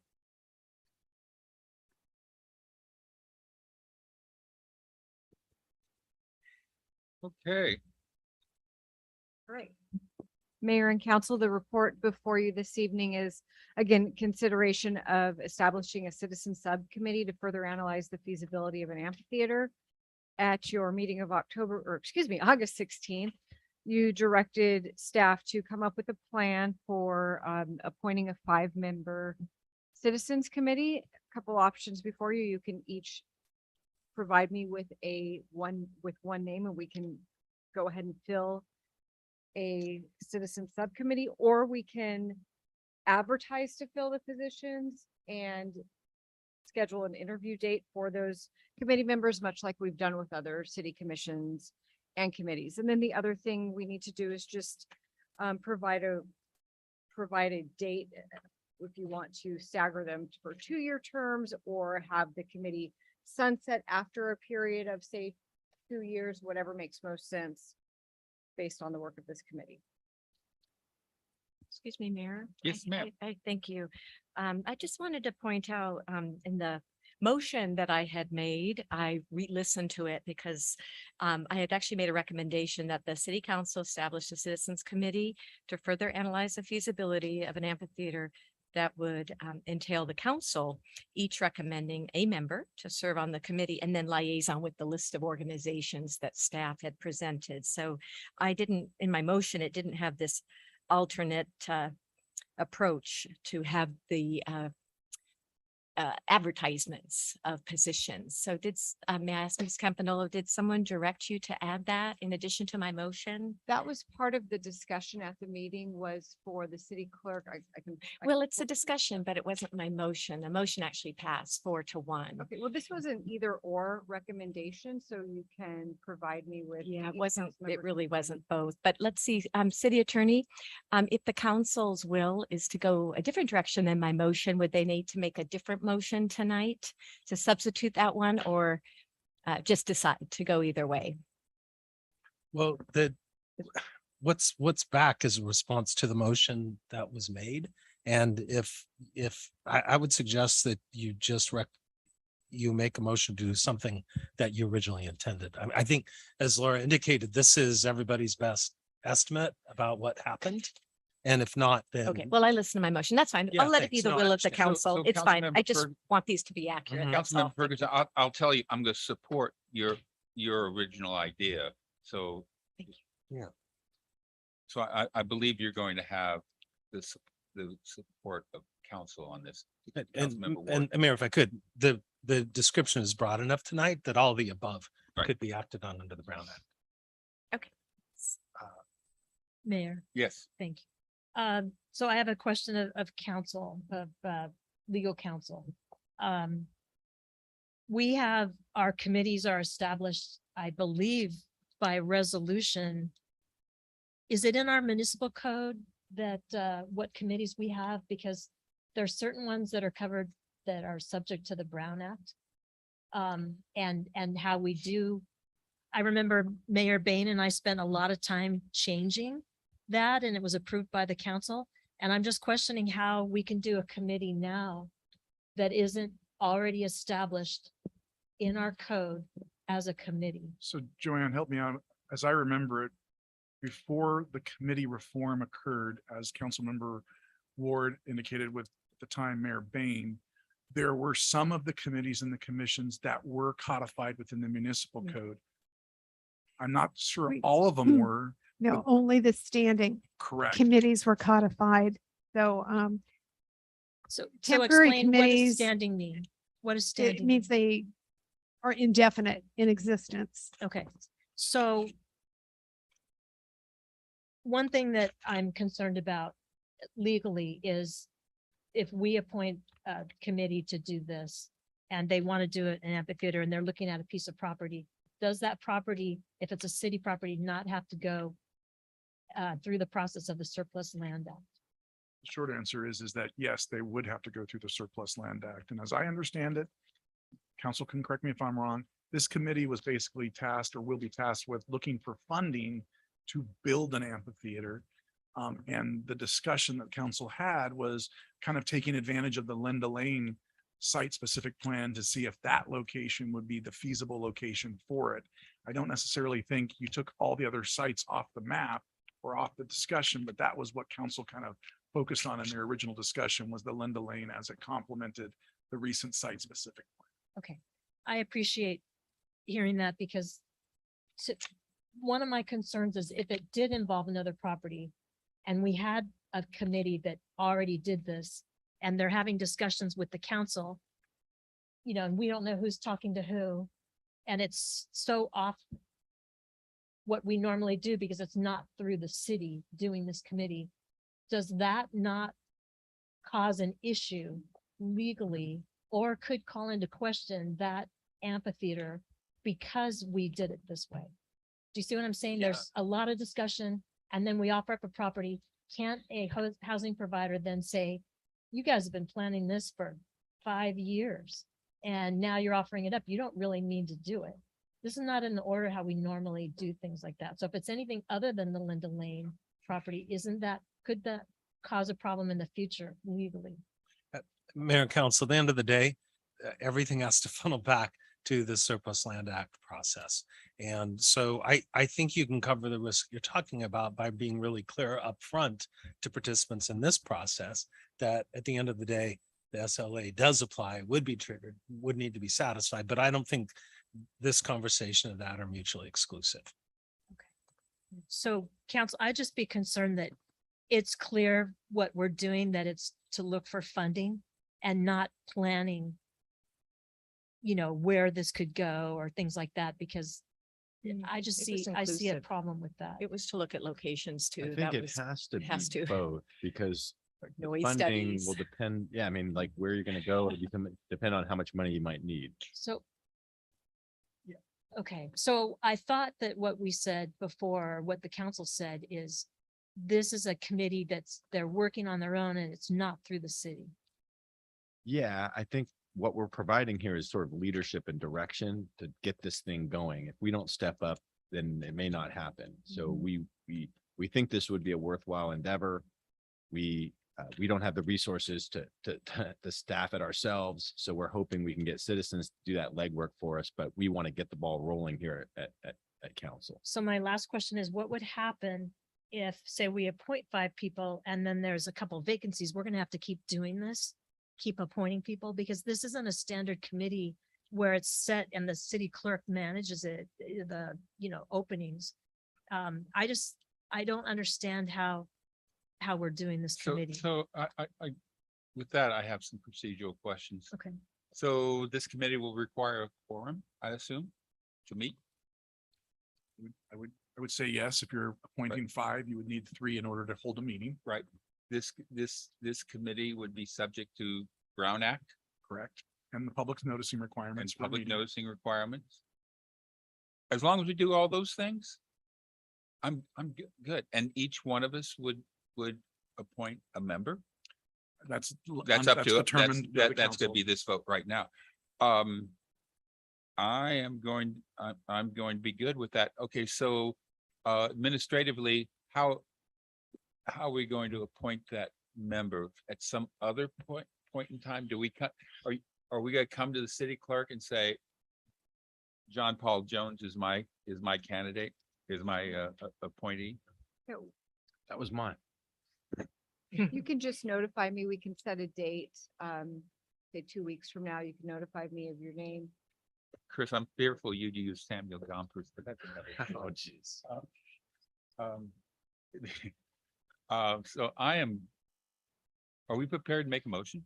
I do have one question, if I may, of the Yes. city attorney. It's regarding the Surplus Land Act in existing parks. So earlier, we agendized, right, for an RFP, right, for the proposals, right, for the miniature golf, the Salty Turf has contacted us or others to make it a fair process. Now, for that portion on the Vista Hermosa Sports Park near the solar panels, would that also have to be part of Surplus Land Act if it's an existing recreation zone?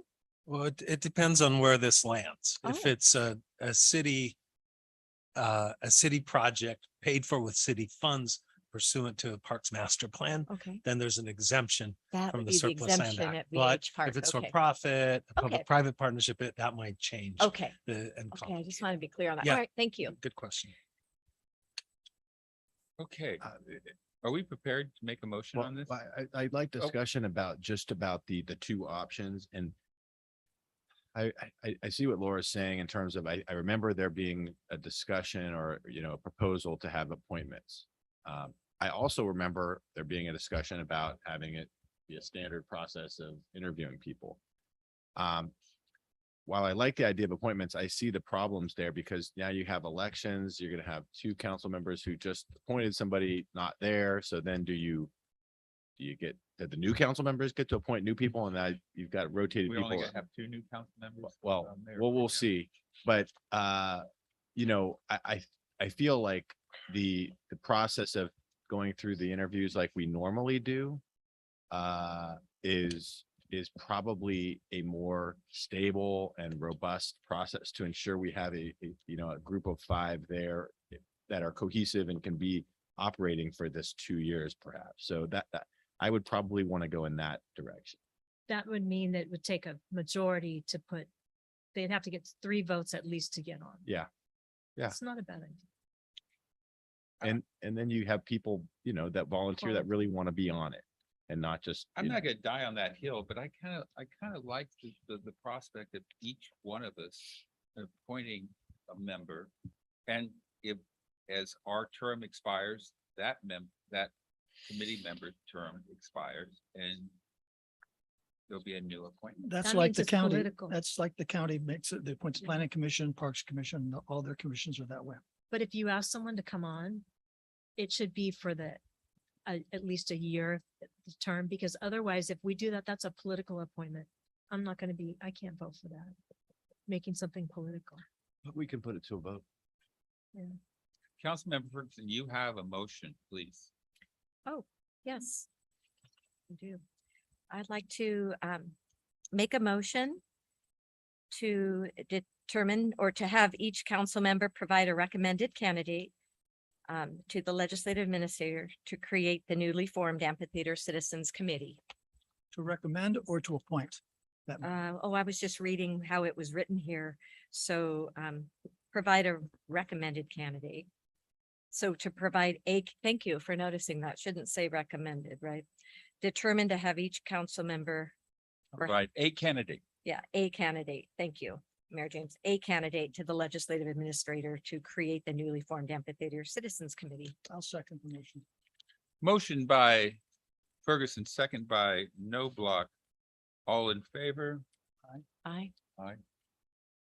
Are you opposed? No. Okay, so Councilmember No Block, Aye. Mayor Pro Tem, No. Ms. Ward, No. Ms. Ferguson, Aye. I'm an aye. Passes 3-2 with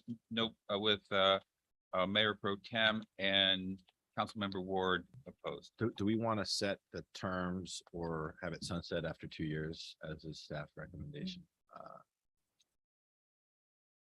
I think we should follow recommendation. I'm- Other than. I'm fine with Councilman the Person changed. 2 years sunset. You want to add that to your motion? Sure. Thanks, Mayor James. I'll add that to my motion. Have it sunset 2 years. Okay. Second. All in favor? Aye. Aye. Passes unanimously. Thank you. Okay, the next item is a review of the city's CR&R solid waste and recycling agreement by MSW Consultants.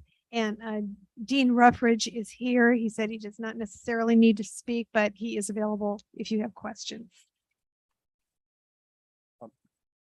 Mr. Mayor, members of the council, Dave Riebensdorf, Utilities Director. Before we have Dave Davis make his presentation to the council, I do want to note there's one of the recommendations is to include an analysis of street sweeping services or revenue into the future contract, and that will help to provide a reliable, stable source of revenue for street sweeping to remove trash and debris from the city streets. Previously, the street sweeping revenue was funded through the Clean Ocean program and fee. So with that, unless the council has any questions, I'll turn the presentation over to Mr. Dave Davis. Welcome, sir. Thank you. As Mr. Rebendorf said, I'm Dave Davis. I'm the founder and president of MSW Consultants. We're a solid waste consulting firm located in Murrieta in Riverside County. We provide solid waste consulting service exclusively to local governments in the areas of finance, economics, public policy, and regulatory compliance. We've provided solid waste consulting service to approximately 80 local jurisdictions. The city has asked me to provide a recommendation on whether or not the city should go out to bid for refuse collection service or negotiate with its incumbent hauler. So tonight, I've got 10 slides that are in 5 parts. And if we could bring those slides up now, that would be great. I'm assuming that the slides in your packet are queued up and ready to go. There we go. So if you go to the next slide. I don't think this is not our presentation.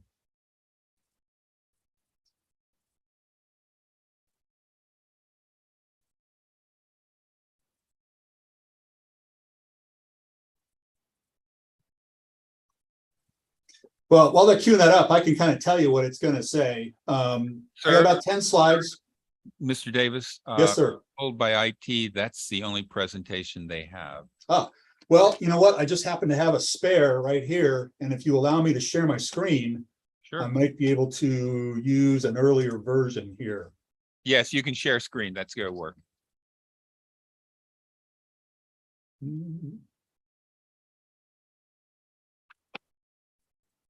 It's coming up here quite nicely. Yep, let me see if I can do this. All right. Doesn't look exactly like the presentation in your packet, but the content is pretty much the same. I think what staff did is they took this and they put it into the city's standard format. So there's going to be 10 slides, 5 parts. And the 5 parts are, we're going to talk about some recent trends in the solid waste industry. We're going to talk about the solid waste landscape in Orange County. Talk about San Clemente's agreement with CR&R. Let's see if I can do this. So you see 2 slides. Let me switch something around here. Do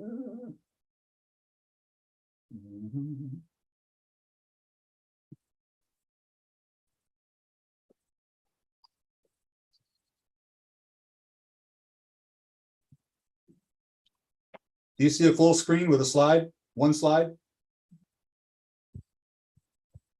Oh. Do you see 1 slide or do you see 2 slides? 1 slide. Beautiful. 1 is recent trends in the solid waste industry. 2 is solid waste landscape in Orange County. 3 is the city's agreement with CR&R. Talk about 4 is going to be the pros and cons of going out to bid in general. And 5, we're going to talk about the basis for our recommendation.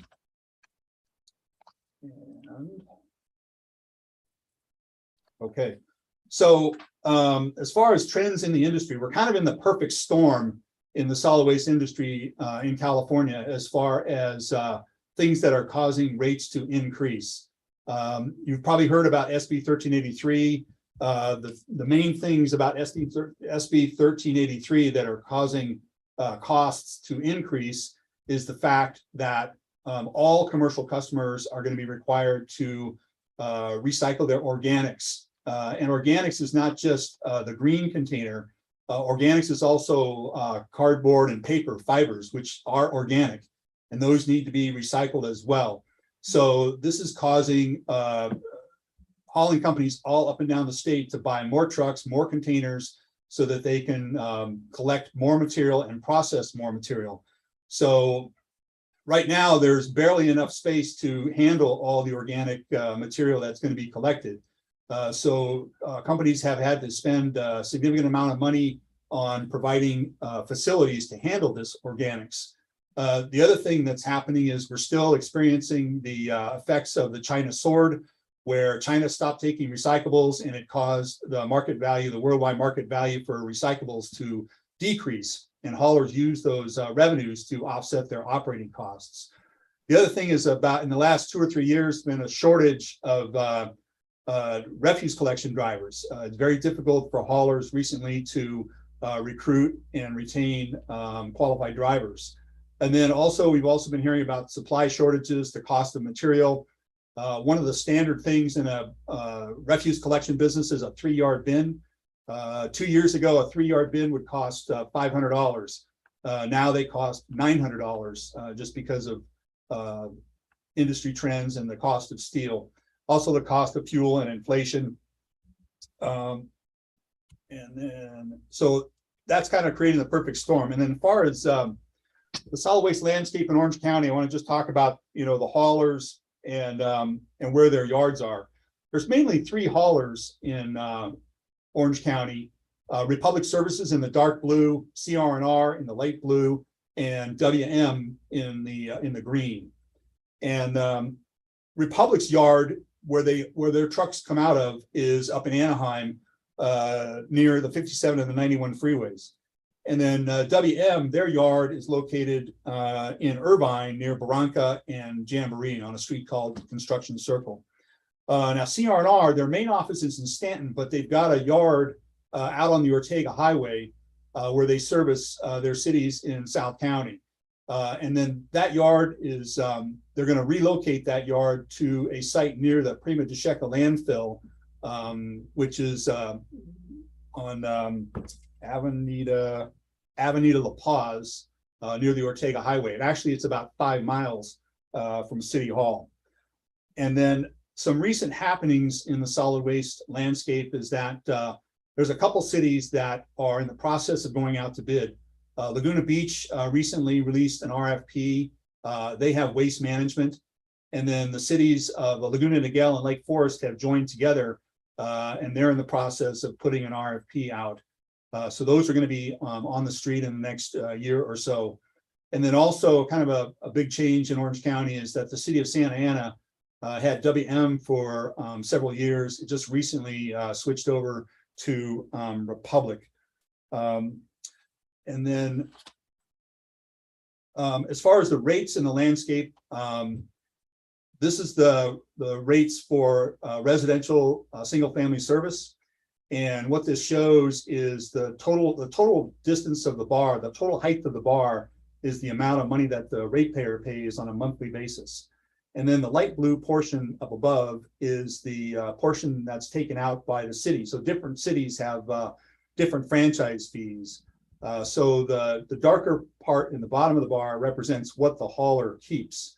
And this is the residential, and I'm going to show you the commercial and talk a little bit about it. So the city of San Clemente is kind of at the high end, not kind of, they are at the high end of the range for both residential and commercial service. And it's important to remember that when we compare rates among jurisdictions, there's a lot of variables that kind of come into play. For example, I just want to show you Laguna Woods. Laguna Woods is kind of at the low end of the range here on commercial rates.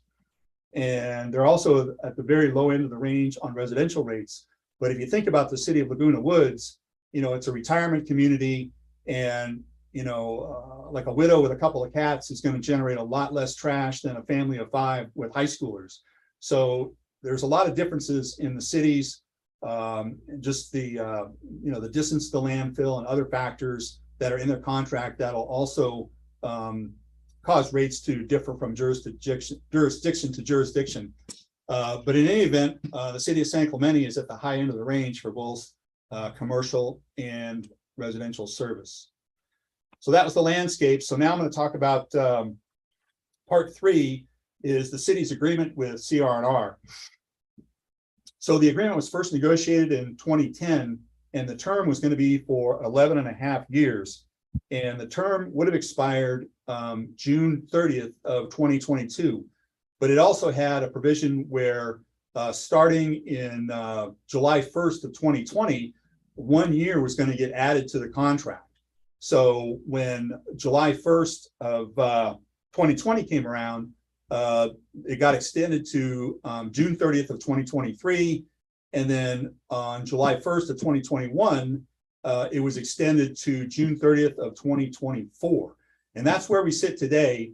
Now, ordinarily, last July 30th, all things being the same, it would have been extended another year to June 30th of 2025. But CR&R has agreed to extend the city's deadline for providing them notice to September 30th. So the city right now, you have until September 30th to provide that notice to stop the automatic extensions. And then the agreement's been amended a couple times since 2010. It was amended in 2016 to take the organics to CR&R's anaerobic digestion facility in the city of Paris.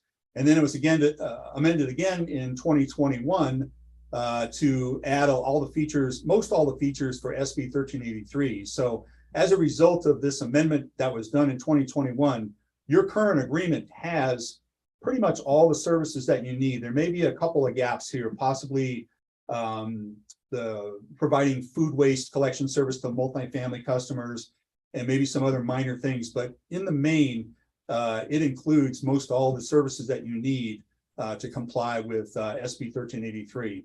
And then over time, the CR&R has been able to meet the city's diversion goals. CR&R measures how much disposal goes to the landfill from each city, and they measure that on the basis of average pounds per person per day. And your limit is about 7. And CR&R has been keeping the landfill pounds per person per day down to 4. So if you're below that 7, that's a good thing because that means you're sending fewer tons to the landfill. The other thing about your agreement is that you've had some recent service issues. So CR&R, according to staff, has a very good history of providing good service since 1996 when they first started serving the city. But just in the last couple of years, the city staff's been noticing some service issues where there's spillage, missed pickups, and things like this. And a lot of that, we believe, may be due to COVID. And the reason why we think that is because a lot of other cities are experiencing the same thing with other haulers. And then part 4, I want to do a couple slides on the pros and cons of negotiating versus going out to bid. And these are pros and cons that apply to any jurisdiction. This is a rubric that I use for any city. So I'm just going to kind of go through it really quick. There's a more detailed version in my report, in the staff report. But basically, the advantages of negotiating is that as long as you have enough time, you can start negotiating, but you can always stop negotiating and go out to bid at a later time if you've got the time. And also, when you negotiate, you avoid the complications of transitioning to a new service provider and people getting a new service day and the new company learning the new routes and things like that. The other thing in negotiating with your incumbent hauler is that you avoid the potential situation of having a lowball bidder come in. So a company that I will say Dirty Dave's Discount Disposal, they come in, they submit the paperwork, and they come in with a really low rate, and it really makes it difficult for the city sometimes to justify going with a higher rate. And you may have two companies that are close to being qualified, and one may provide a higher price, and you may prefer the higher price, but it's kind of hard sometimes to explain to the community why you're going with the higher priced service. And the other advantage of negotiating is that a lot of times you can accomplish the same objectives as going to an RFP, because you can bring the competitive pressure of looking at, just like we did earlier, looking at rates at other jurisdictions and using those competitive pressures to bring competitive pressure into the negotiations. So the bottom line is, if you're receiving high quality, reliable service, if your rates are reasonable, and if you're meeting your diversion goals and the scope of service isn't going to change, then it makes more sense to negotiate. And like I said, these are just like a rubric that I apply to any jurisdiction. So on the other side of the coin, where the advantages of going out to bid is that you can provide more assurance that you've achieved the greatest value and the process was done in a fair manner. The other advantage in going out to bid is that you can benefit from the creativity of different proposers. So one proposer may do one thing one way and another, and you can also mix and match. You might like the containers from this proposal, you might like the trucks from this other proposal. So you're able to benefit from the technical creativity of multiple proposers. And then also, I don't know if this is a good one or not, but it also enables the council to learn a lot about solid waste, because when you go through an RFP process, you have to approve the RFP, you have to decide what services are in the agreement. So that's a meeting. A lot of times there will be a city council subcommittee, and those people will roll up their sleeves and learn a lot about it. And when the proposals come in and you evaluate them, you learn a lot about the industry and a lot about the different haulers. So that's another advantage of going out to bid. I just want to make a couple final points here on these two slides, is that, we're recommending that the city negotiate with CR&R tonight, but this is not a scientific question that is something that you just calculate. It's a subjective question. And just because somebody wants to RFP versus negotiate, it doesn't mean that's a wrong answer versus a right answer. It's a subjective decision. And the other point I wanted to make is that even if you vote to approve negotiating tonight, that doesn't obligate you to approve the contract that comes back. So the process would work like this: is if you were to direct staff to negotiate, we'd sit down with the company, hammer out an agreement, and that agreement would come back for approval by the city council. And the city council is not obligated to accept that agreement. The city council at that time could say, nope, we don't like this. Let's go out to bid.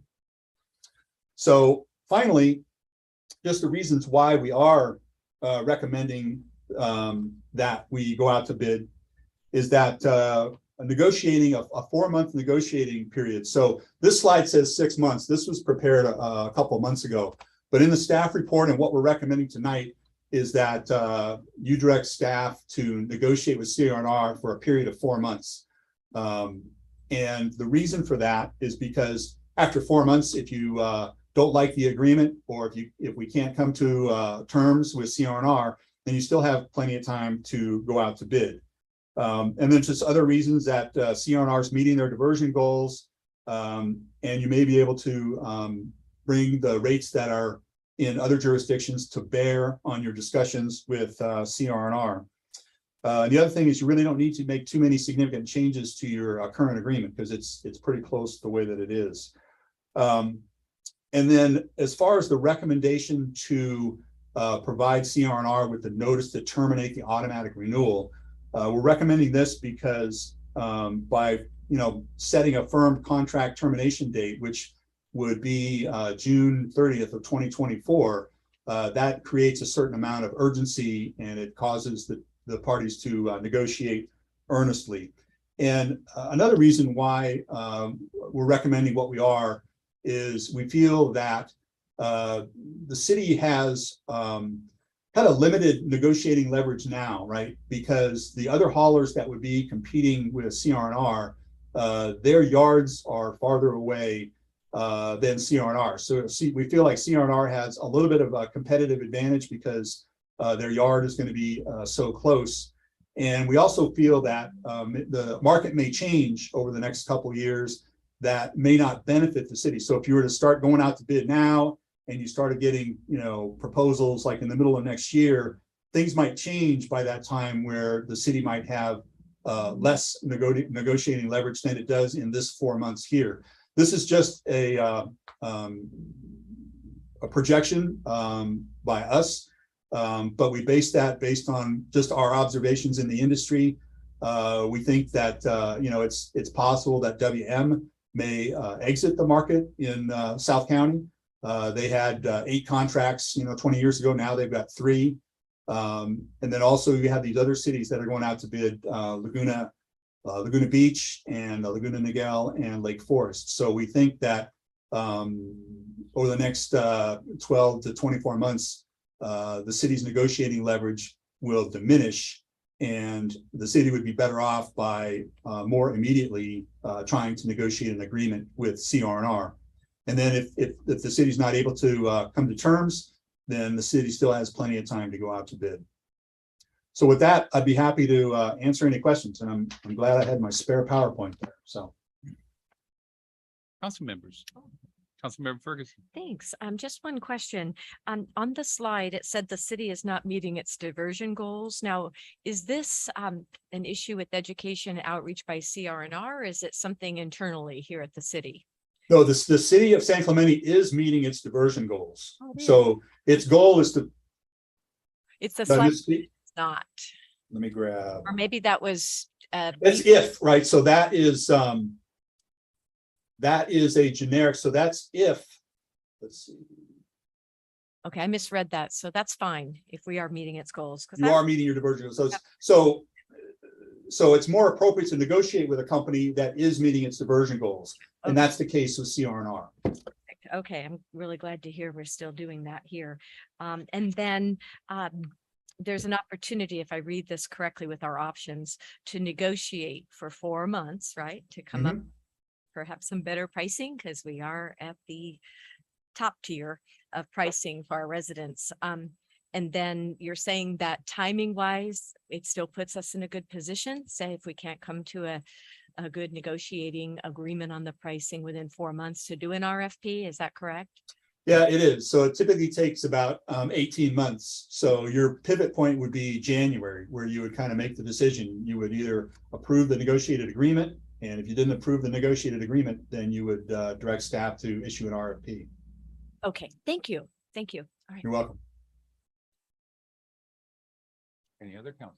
Councilmember Noblock. Mr. Davis, I have a question. In your presentation, you mentioned Laguna Niguel and Lake Forest for considering going out to bid soon. Are they going out together as two cities for one contract and negotiating together to, I guess? did I- Yes. Yes, Two cities are working together with one RFP for one company to service both cities. yes. Okay. And who do they have now?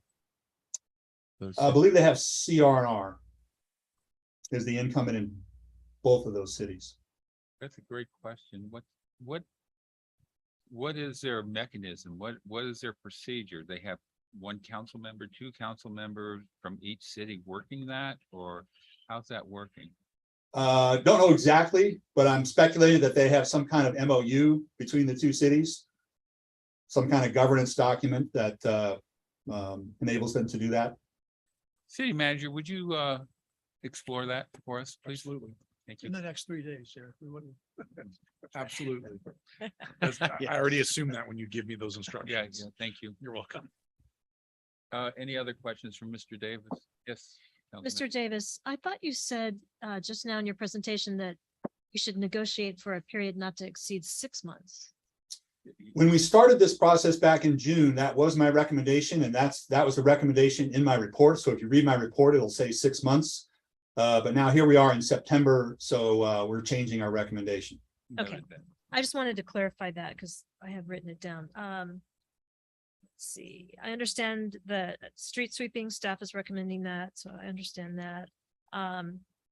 So it's true that for us to negotiate with CR&R, it's going to cost 65,000.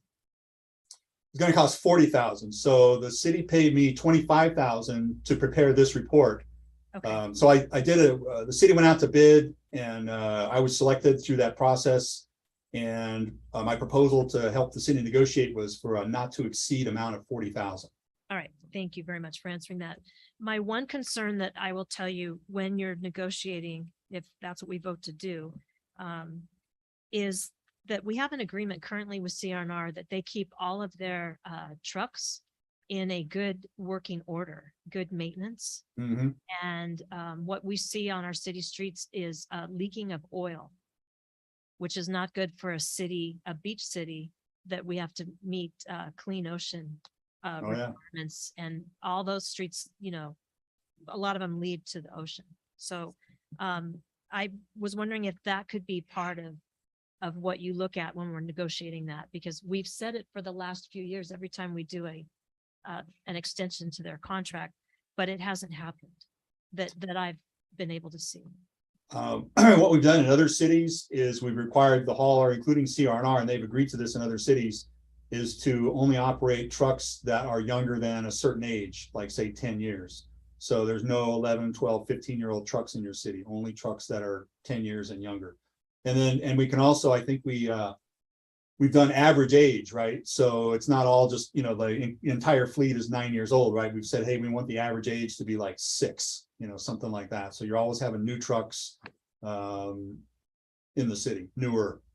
I'm concerned because if they're agreeing to that now and they're already doing it, they leak oil and they don't leak. I'm not sure they're doing that in your city now. I'm saying I've negotiated that provision in other cities. Okay. All right. I just wanted to tell you that that's a concern. Because Okay. we see a line of oil down every street in the middle, every whatever day is our trash day. Right. Okay. Anyone else? Per CR&R's initial, thought on if we were going into negotiations, that's one of their recommendations, I believe, is to replace their fleet of vehicles for the city. So hopefully that will take care of that issue. And I like that option of, potentially replacing your fleet at some certain interval as well. Thank you, Dave. Anything else, Dave? That's it for me. Thank you, sir. Any public comments? No public comments. Does anyone have a motion? Any further discussion? The negotiating team. No, we have staff for that.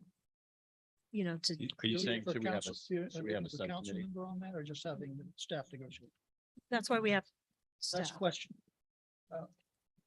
I don't, I'm, Staff hasn't recommended. I know I'm staring at you, but I'm thinking about what you're Yeah, saying. I was just wondering, but I have no problem with staff negotiating. I just Okay. wonder if that's. Cool. Joanne, do we need to read this? Yes. We do. No, we don't have to read. If it's just a motion to accept the staff recommendation, we don't have to read it. It's not like the I'll move ordinance. we accept staff recommendations 1, 2, 3, and 4. Second. All in favor?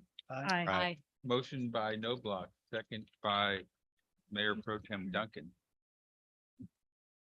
Motion passes unanimously. Thank you, sirs. Thank you, council. Have a nice evening.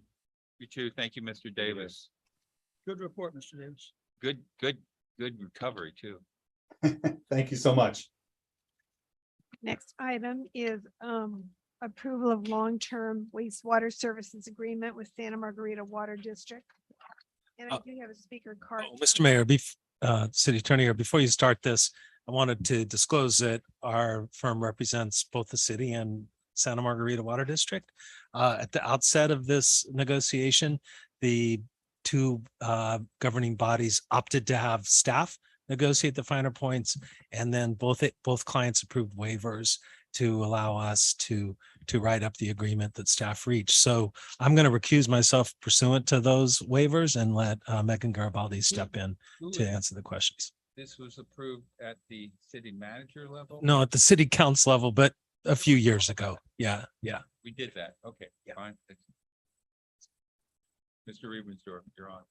Okay, I believe we have a presentation here, hopefully the correct one this time. Before I get started, I'll just mention that we do have Steve Gagnon available. He's with Raftellus. He's doing our sewer cost of service study, and he's had an opportunity to look at a financial analysis with this agreement. So he's available to answer any questions as well. And Mr. Dan Ferens with Santa Margarita Water District, General Manager, is here to answer any questions that the council might have also. So let's move on to the next slide, please.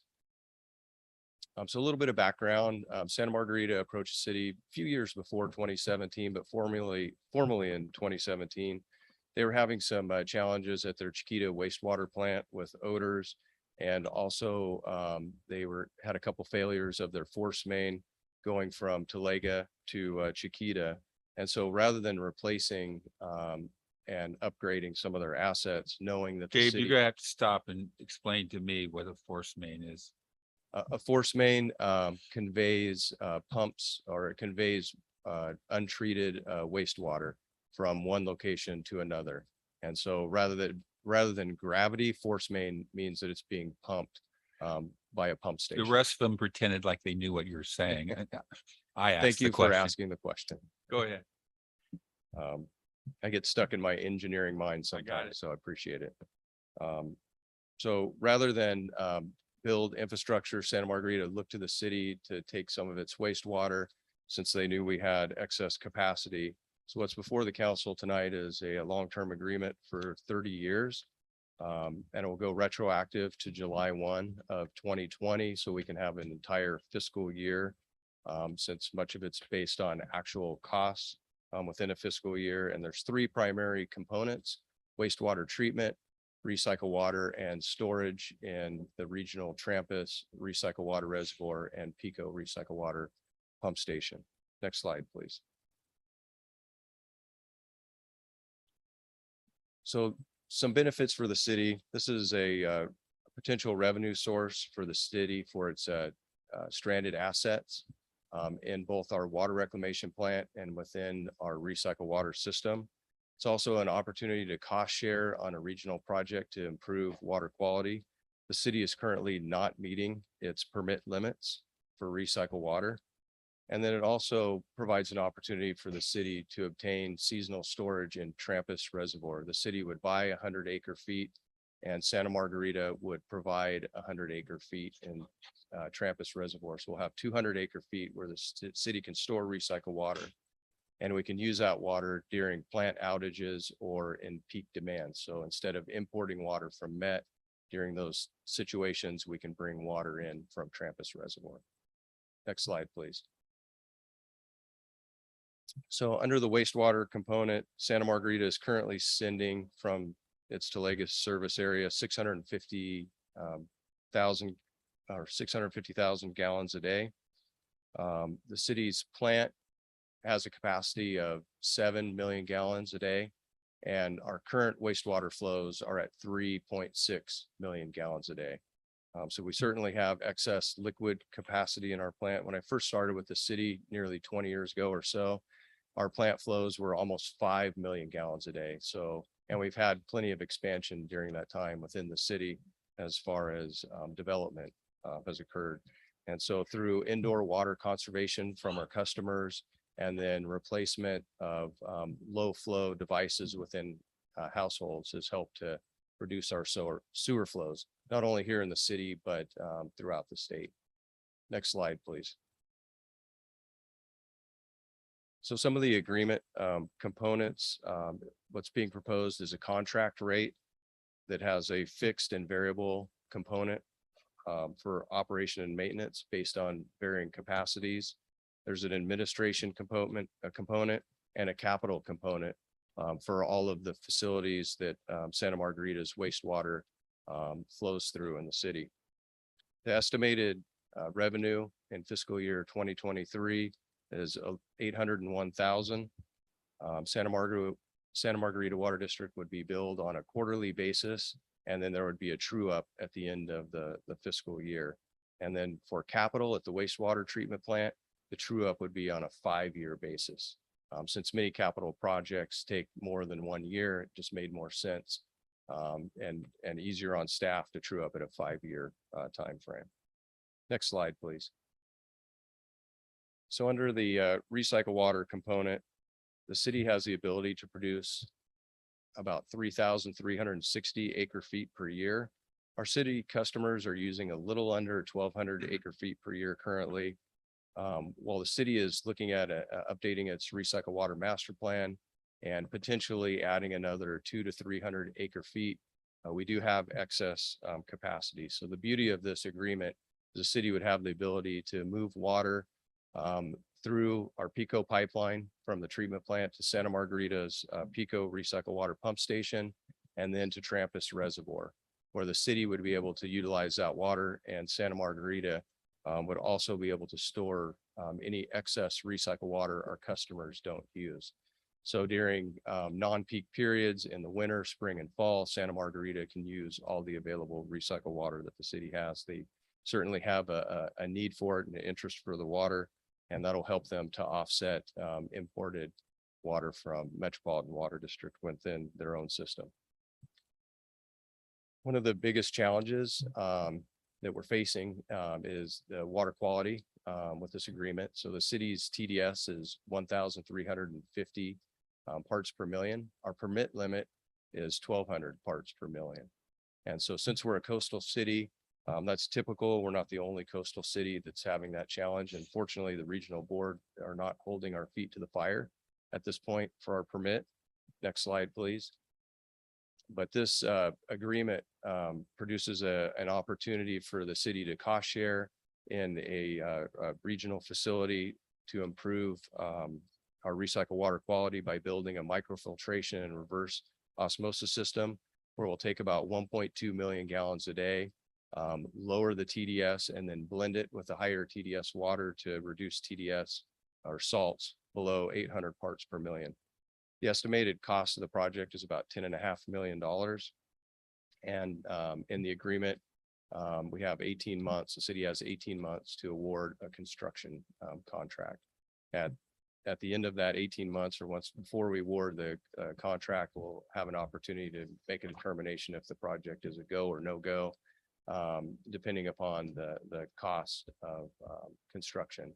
The city has applied for a couple of grants, so we're hoping to obtain grants to help lower the cost of the project as well. Next slide, please. So as far as rate components, very similar to the recycle water side, there's a fixed and variable O&M component based on capacities, and then the capital for the new advanced water treatment facility would be cost share depending upon use. So if Santa Margarita uses 50% of the recycled water, they're basically paying 50% of the new project. Future revenue, at least in today's dollars, since it'll be a few years out before the facility is built, is estimated between $875,000 to $1.6 million. And Santa Margarita has agreed to take a minimum of 1,000 acre feet per year. To help keep the cost of water for Santa Margarita low, they've offered a $1.1 million one-time payment to help pay for access basically to the city's existing recycled water system. And in addition to that, 100 acre feet of storage in Trampus Reservoir, which has a $3.1 million value. So the city will have a total 200 acre feet of storage in Trampus. So staff believes this agreement is a win-win for both agencies, opportunity to increase city revenues for stranded assets that we have, and the ability to offset future rate increases. And it's also an opportunity to partner on a new water quality facility for recycled water. If the city were to build its own advanced wastewater treatment facility, without a partnership, we would be looking at close to 26% rate increase for our customers. Having a partnership with Santa Margarita, the estimate is between about 3% to 5% rate increase for our customers. So with that, that's the end of my presentation. I'll entertain any questions council might have. Council. No, what? A couple of questions. David, the construction of this facility, can you tell me, will there be any benefit or any impediment or negative to a future desalination program for San Clemente? No, will allow the city to continue to utilize its recycled water and meet its permit limits and improve the water quality for our customers. And then as far as desal, that's taking ocean water, so it would be a separate source of water than our recycled water system. Okay, and this operation's on our site. Desal is at Doheny, so they, That even is though using correct. similar technology with the microfiltering and the reverse osmosis, it's a totally different, no impact at all. Is that? No impact. Okay. Yeah, just different sources. One of other water. question, is there any possibility that if we enter into a 30-year agreement and we're not able to fund this operation, are we going to be behind the 8 ball? Is there an issue there? So as far as funding, we'll have in 18 months, we'll be coming back to the council, or hopefully before that, a recommendation, and both agencies will have to make a determination depending upon the cost of the project, whether we move forward. And if the cost is 10.5 million or under, it will definitely potentially be a go. If it's more than that, then we'll have to do some further analysis and for both agencies and make a recommendation to council at that time before we go to construction. Any other questions? Yes, Ms. Ferguson. Thanks, Mayor James. Dave, there's a section in the report, and by the way, thank you. I really enjoyed the presentation. Excellent PowerPoint. The agreement mentions that the city, it will create additional sources of revenue to offset future rate increases for the customers of the city, right? But we know a great portion of the city population is in Talega, as you noted tonight. So will there be any cost savings or reduction in rates there? Or I just want to make sure it's equitable. So that's important. Yeah, I certainly can't speak for Santa Margarita, but I would imagine so. Otherwise, they wouldn't be entering into this agreement. They would build their own capital improvement projects. I'm sure there's a break point whether they wouldn't agree or agree or not agree with this, depending upon whether it's a savings or at least a break even on their end. Okay, would they be able to speak to that? Because this does talk about the city's customers, even though I live in Talega, right? And a lot of my constituents do. So I'm a city resident, but I'm actually a customer of SMWD. Hopefully a happy customer of. Yes, very. Yes, thank you. I'm Dan Ferns, General Manager at Santa Margarita the Water District. Appreciate the opportunity. This is a great partnership between two neighboring agencies. Directly to answer your question, yes, we've looked at this. This is a cost-effective deal for our customers in Talega. We get access to recycled water, as Dave was saying, and an opportunity not only for serving recycled water, but that extra capacity is an opportunity for us to go to groundwater recharge, potable reuse. Dave has expressed interest on the city side to participate in those projects in the future as we develop them. So it's an opportunity for cost savings. I would word it this way, probably the best way is that costs won't go up as much. Mhm. You know, costs are always going to be rising a bit, but they won't go up as much as alternative projects we looked at. Okay, very good. Thank you very much, Mr. Ferens. Appreciate it.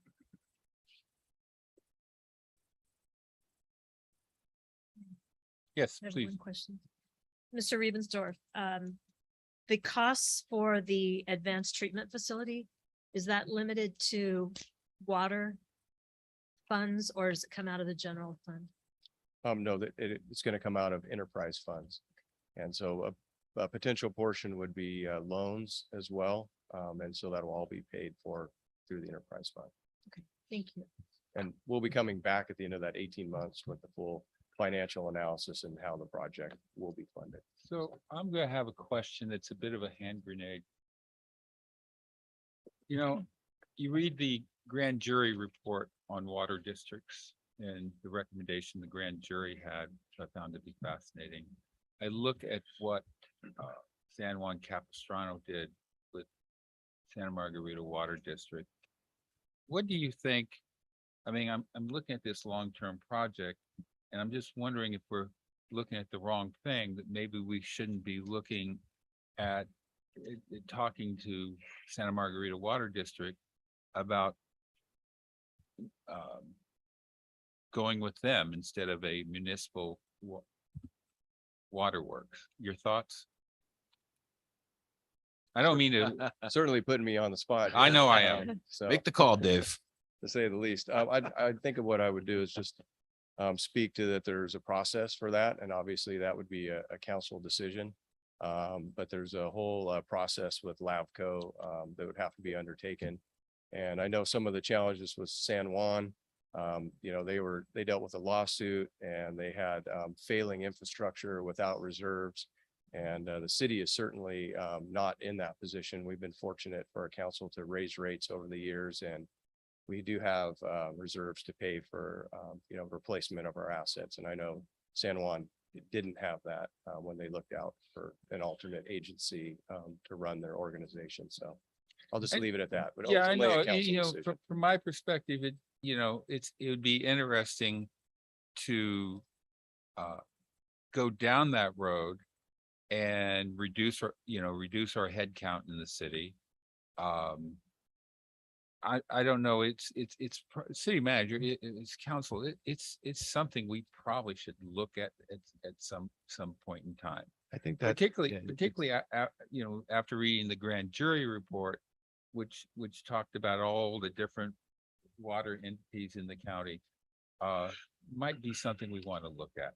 I think that could be true. I think it's a long-term project, but But I so guess, is this. but well, maybe the consideration is, Dave, does this agreement, would that affect Thank you. whether we want My to make next that question. other decision, or is this something that could proceed and we would still have kind of all of those options the mayor's talking about?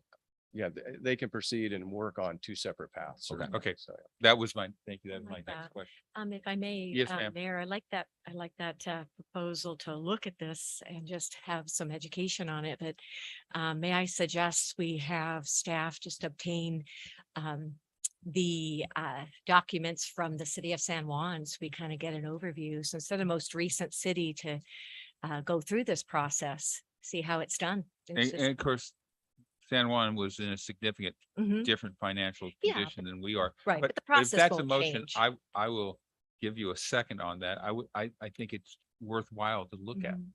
Right, yes, because LAFCO's job is part of their job is to, ensure efficiencies in government, I think consolidation. it's something LAFCO would jump on. Mm-hmm. I like Isn't it. that a long-term financial plan issue that we should be looking at, something in the future and not doing it tonight? No, we're looking at is gathering information. I think we should always be gathering information. Good point. But it's not specifically agendized to do that. And so when you do things like that, you surprise your city council members and catch them off guard. I didn't mean to surprise anyone. This was discussion. And, it's related. But And council should be able to be ready for, you know, and have all the information to be able to discuss it. And we don't because it's we're not. looking at a agendized. $3.7 million project here.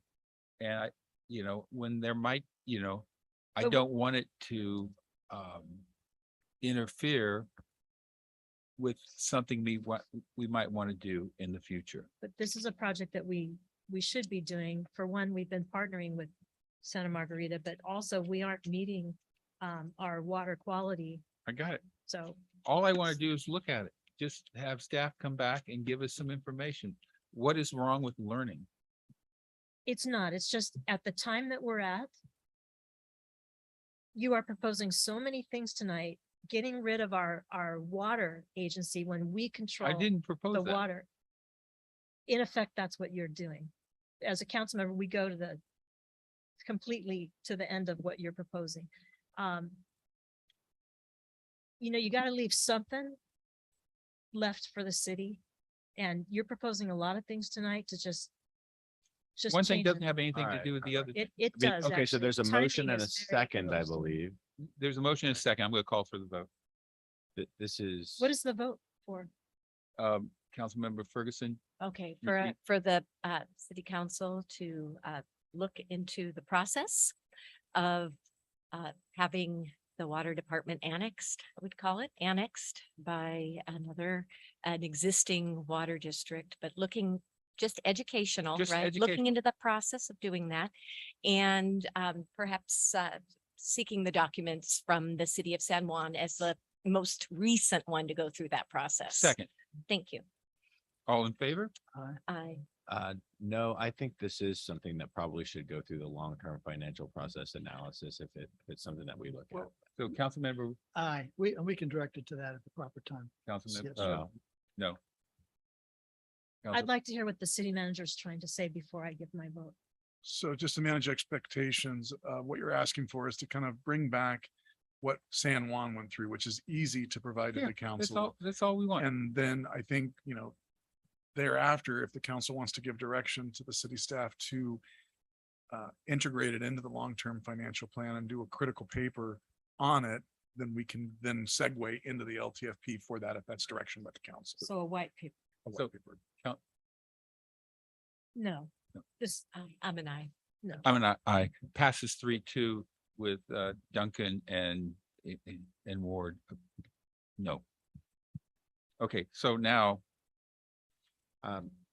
Can I just move that we accept the staff recommendation for item 10C? second. All in favor? Aye. Passes 5-0. Thank you, Dave. Can we take a 5-minute? We're gonna take a 5-minute break and I'm going to recognize the fact that people have sat here through both solid waste and wastewater. Of course, half of them are potential are candidates for city council.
or 9:30, okay?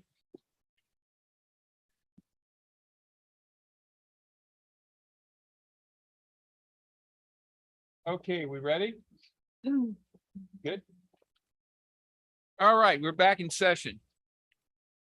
Okay. City next- clerk. Yes, the next item is policy and procedure relating to city council use of letterhead and stationery. Do we have any public comments? Council members? Ms. Ferguson? Thanks. I have a few comments. I was glad to see that the council members put this on the agenda. I am going to bring up a letter that was done without the council's consent. It was sent out about a month ago from Mayor Pro Tem Duncan on official city council letterhead. So this is just my inquiry, because I just want to back up. I did find this on his letter that he did on that wasn't approved by council to be on official council letterhead. And I just wrote him an email.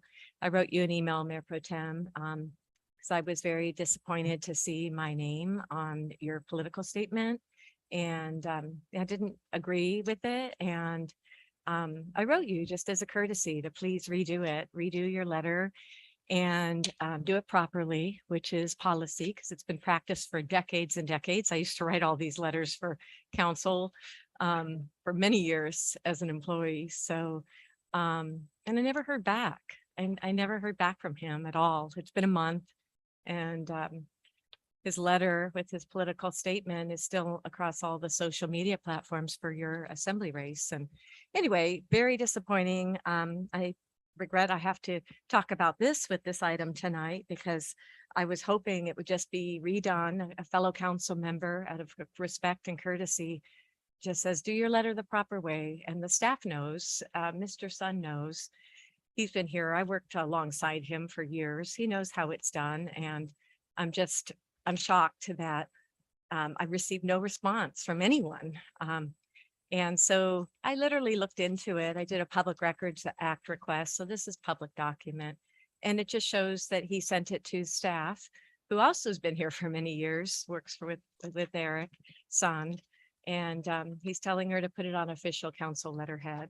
And we can only use official council letterhead when the council body takes an action in public. Otherwise, you just have your name on it and it's blank letterhead, and I'll show an example of that. But if I had done what Mayor Pro Tem Duncan did with his letter, I can guess probably 3 of you would be pretty angry at me if I did this and sent this out on social media and never sent any of you a copy, like a no courtesy copy, like this is what I'm putting on social media today with all our names on it. You'd probably censure me again. I mean, you'd be outraged. I could just see it. And I can't see the city attorney helping me or saying, yes, do that, Laura, because there's a lot of records that were withheld. I didn't do this as a council member request initially, but I did the other day. And I sent that to Ms. Campanolo to provide that with all council members, because Mr. Sund is withholding any response from the city attorney. So Mr. Duncan sent this to the city attorney and to staff to put this on official letterhead. So taxpayer resources were used from the city attorney and from staff for a political statement. And I didn't get to see city attorney's response. I know there is responses because Mr. Sun said as a public records request, I can't have them. So I don't know why you were seeking legal advice on using official letterhead, but city attorney, you should never, if you did authorize this, you should never have authorized it. You've been here 8 years too. This is no surprise. But if you don't mind, Ms. Campanolo, I just want to show the audience how a letter is properly done.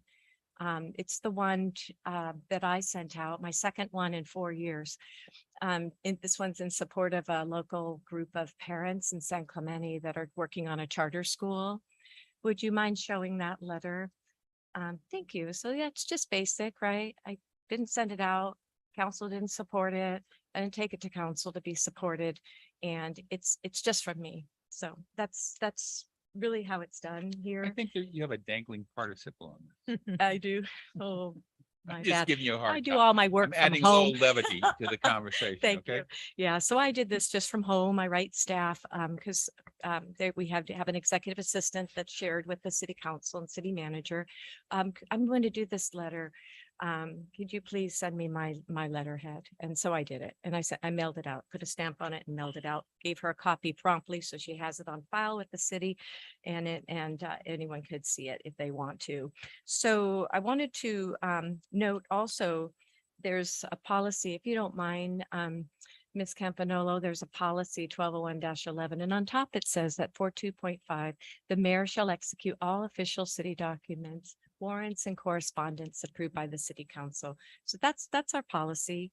And if that's not enough, just practice, decades and decades of practice becomes policy. So I did want to point that out tonight. I'm just not pleased that my name is still out there on this letter, and I hope Mr. Duncan will take some time to address me tonight and my dissatisfaction with that and being associated with that, and maybe take some time to take it down or at least modify it appropriately. Thank you. Anyone else? No one? Mayor, Yes, I need to ask a question of staff. I'm not sure why, I see a letter supporting a school, proposed school, but if a council member can send out on letterhead something that is their position, but it has to be what the council voted on, I can't imagine what purpose that we would send that letter out. I need like an example, because it's just not making sense to me.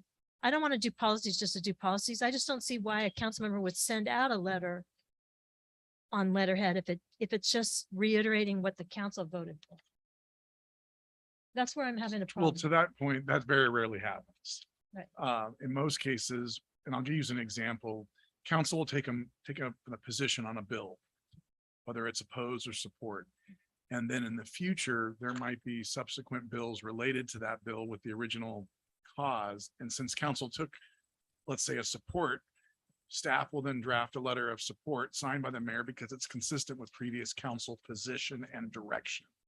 And that's been the practice. I've said this before and I'll say it again. There is no policy on letterhead. That's what's before you tonight to deliberate on. And practice doesn't mean it becomes policy. That's false. Tonight, council can decide to put a policy in place and clearly delineate the use of letterhead. The policy, or I shouldn't say the policy, the citation of the mayor signing official documents, it's absolutely accurate. Warrant registers, proclamations, all of those things that are the mayor's responsibility as it relates to that specific. But again, tonight you have before you a policy that you can make changes to or approve it or not approve it, but that will put an end to this concern of practice. I'm not so concerned about the rearview mirror. I'm concerned about how we're going to go forward. And as I read this agenda report, it's simple, it's concise. I think it gives some direction, and there's no ambiguity here. Well, can I So- answer that? My question was to that. It's the first one, city letterhead and stationery. On the stationery part, I do understand, but the letterhead, I'm thinking that's our official letterhead with all our names on it. Why would a council member just be sending a letter out that just restates what council voted on? I don't see the, Could you give your example, please, of I what we don't have an voted on? example. That's what I'm asking for. I don't see why We didn't it do would that. happen So and we'd have a policy that a council member could use Could you letter. show that letter? I had one more letter, Mayor, that I sent to the city clerk to show that wasn't shown. It's the one of the letter, so maybe that'll clarify the one, Mr. Duncan's letter. Thank you. That'll clarify what Ms. Ward is maybe concerned about in her discussion on what it looks like. Okay, see, this is official. Okay, that's only with Official, right. action at a council meeting, official action and signed by the mayor. So even he couldn't be signing that. It'd have to be the mayor. And that's in our policy 1201-11 as well. So, So- Is this what you wanted to see, council member? yeah, thank you. All right, And so- I'm looking at the future. I'm not looking at the That's all past right. one. I'm looking at the future and wondering why we need a policy that says a council member can even send a letter out on an official letterhead and not just doing one. I think the mayor, you Just brought their- up stationery. Just their name. Right. That I understand. I don't understand the official one because I can't come up with a purpose that anyone would do that in the future. It just seems so ambiguous and it's not going to happen. think Why have that? For a point of clarification, I'm looking over at Laura Campanella. The personal stationery, the personal letterhead is for each of the 5 council members Okay. to do whatever you want to do Okay. as it relates to that. The official letterhead is that of the council. And so it can only be signed on things that the council has taken a position on. Is that accurate? That's correct. So a council member would be sending out something that we approve to someone else, just saying this is what the council approved. I think to your point, and I understand the dynamics, that would be something that I would say that the council members should do on their own letterhead, indicating that the council approved this item on such and such a night in support of this. So please join us in support, versus a letter, like, let's say, to the appropriations committee supporting SB 1224. Right. Council's That should already come taken from us. affirmative action, Right. and the mayor would sign that letter to be submitted for that hearing. So with that clarification, Mayor, I know we're going to take a vote, but I think that the official letterhead, no other council member but the mayor should be sending a letter like that. And on personal stationery, that's something different altogether. I just think we shouldn't be. When I want to reach out and advocate for something, I send an email. They're not asking for a letter on letterhead because I know that's the city council's position. Councilmember Ward, what I think you're saying, and tell me if this is incorrect, you're saying on the official letterhead, it only should be signed by the mayor, period. And on the personal letterhead, that's all 5 council I think members that's can what do the what they want. policy says. No, I'm just reading the That's what the first part policy and it says. says, it's talking about But city they're both letterhead and stationery. letterhead. They're both letterhead. So they're Right, both I'm official not letterhead. sure. One is the It says city. and, that means there's 2 different things. It says and, it doesn't say or. Letterhead and stationery, and it's allowing a separate council member to send out something on official letterheads. With just Um, their name on it. Yes, but I just can't come up with a reason why a council member would even have to do that. For the Council same member reason may that, wanna that- do it. for the same reason that Laura and I did it. Right. They But did- she sent it out on, it wasn't official, it was under her name, it was different. It That's wasn't the what official that's what letterhead. the individuals, that's what individual letterhead's gonna be. It's always been that way. City letterhead and stationery. So It says I'm that gonna- we can use letterhead and stationery. That means it's 2 different things. Well, I'd like to just clarify. Sought the city's assistance in doing the letter, was provided that format. There was no policy, so I couldn't have violated anything. I put a explicit statement in there saying this was a statement of only me. So hopefully that addresses all your concerns. So- Let's go ahead and approve this. I'm going to make a motion to approve policy and procedure 1201-13, use of city of San Clemente letterhead and stationery. Second. Motion by James, second by Duncan, all in favor? Aye. Well, with the comment, and I'm just really disappointed, Mayor Pro Tem Duncan, that you couldn't even apologize for sending out something with my name on it that I completely disapproved of. But I will vote for this if you Duly need noted. clarification. Thank you. Thank you. Mayor, I'm a no. Okay, so. Aye. No. Aye. Aye. Passes 4-1 with Ward voting no. City clerk. Oral communications part 2, I do not have any cards. So with that, oral communications part 2, I'm going to adjourn this meeting this evening in memory of a young lady that we've lost. We have adjourned a number of meetings this past year in honor of icons in San Clemente. All of them we lost before their time.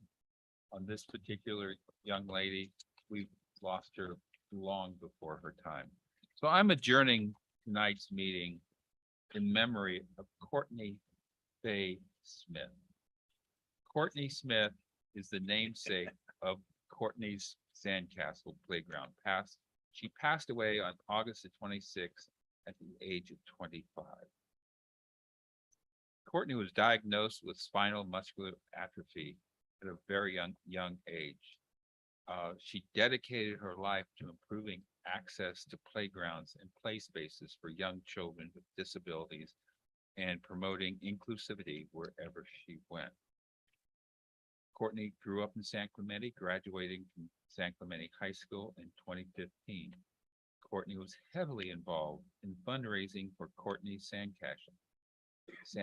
She regularly attended city council meetings and other community events to make her dream of building an inclusive playground a reality.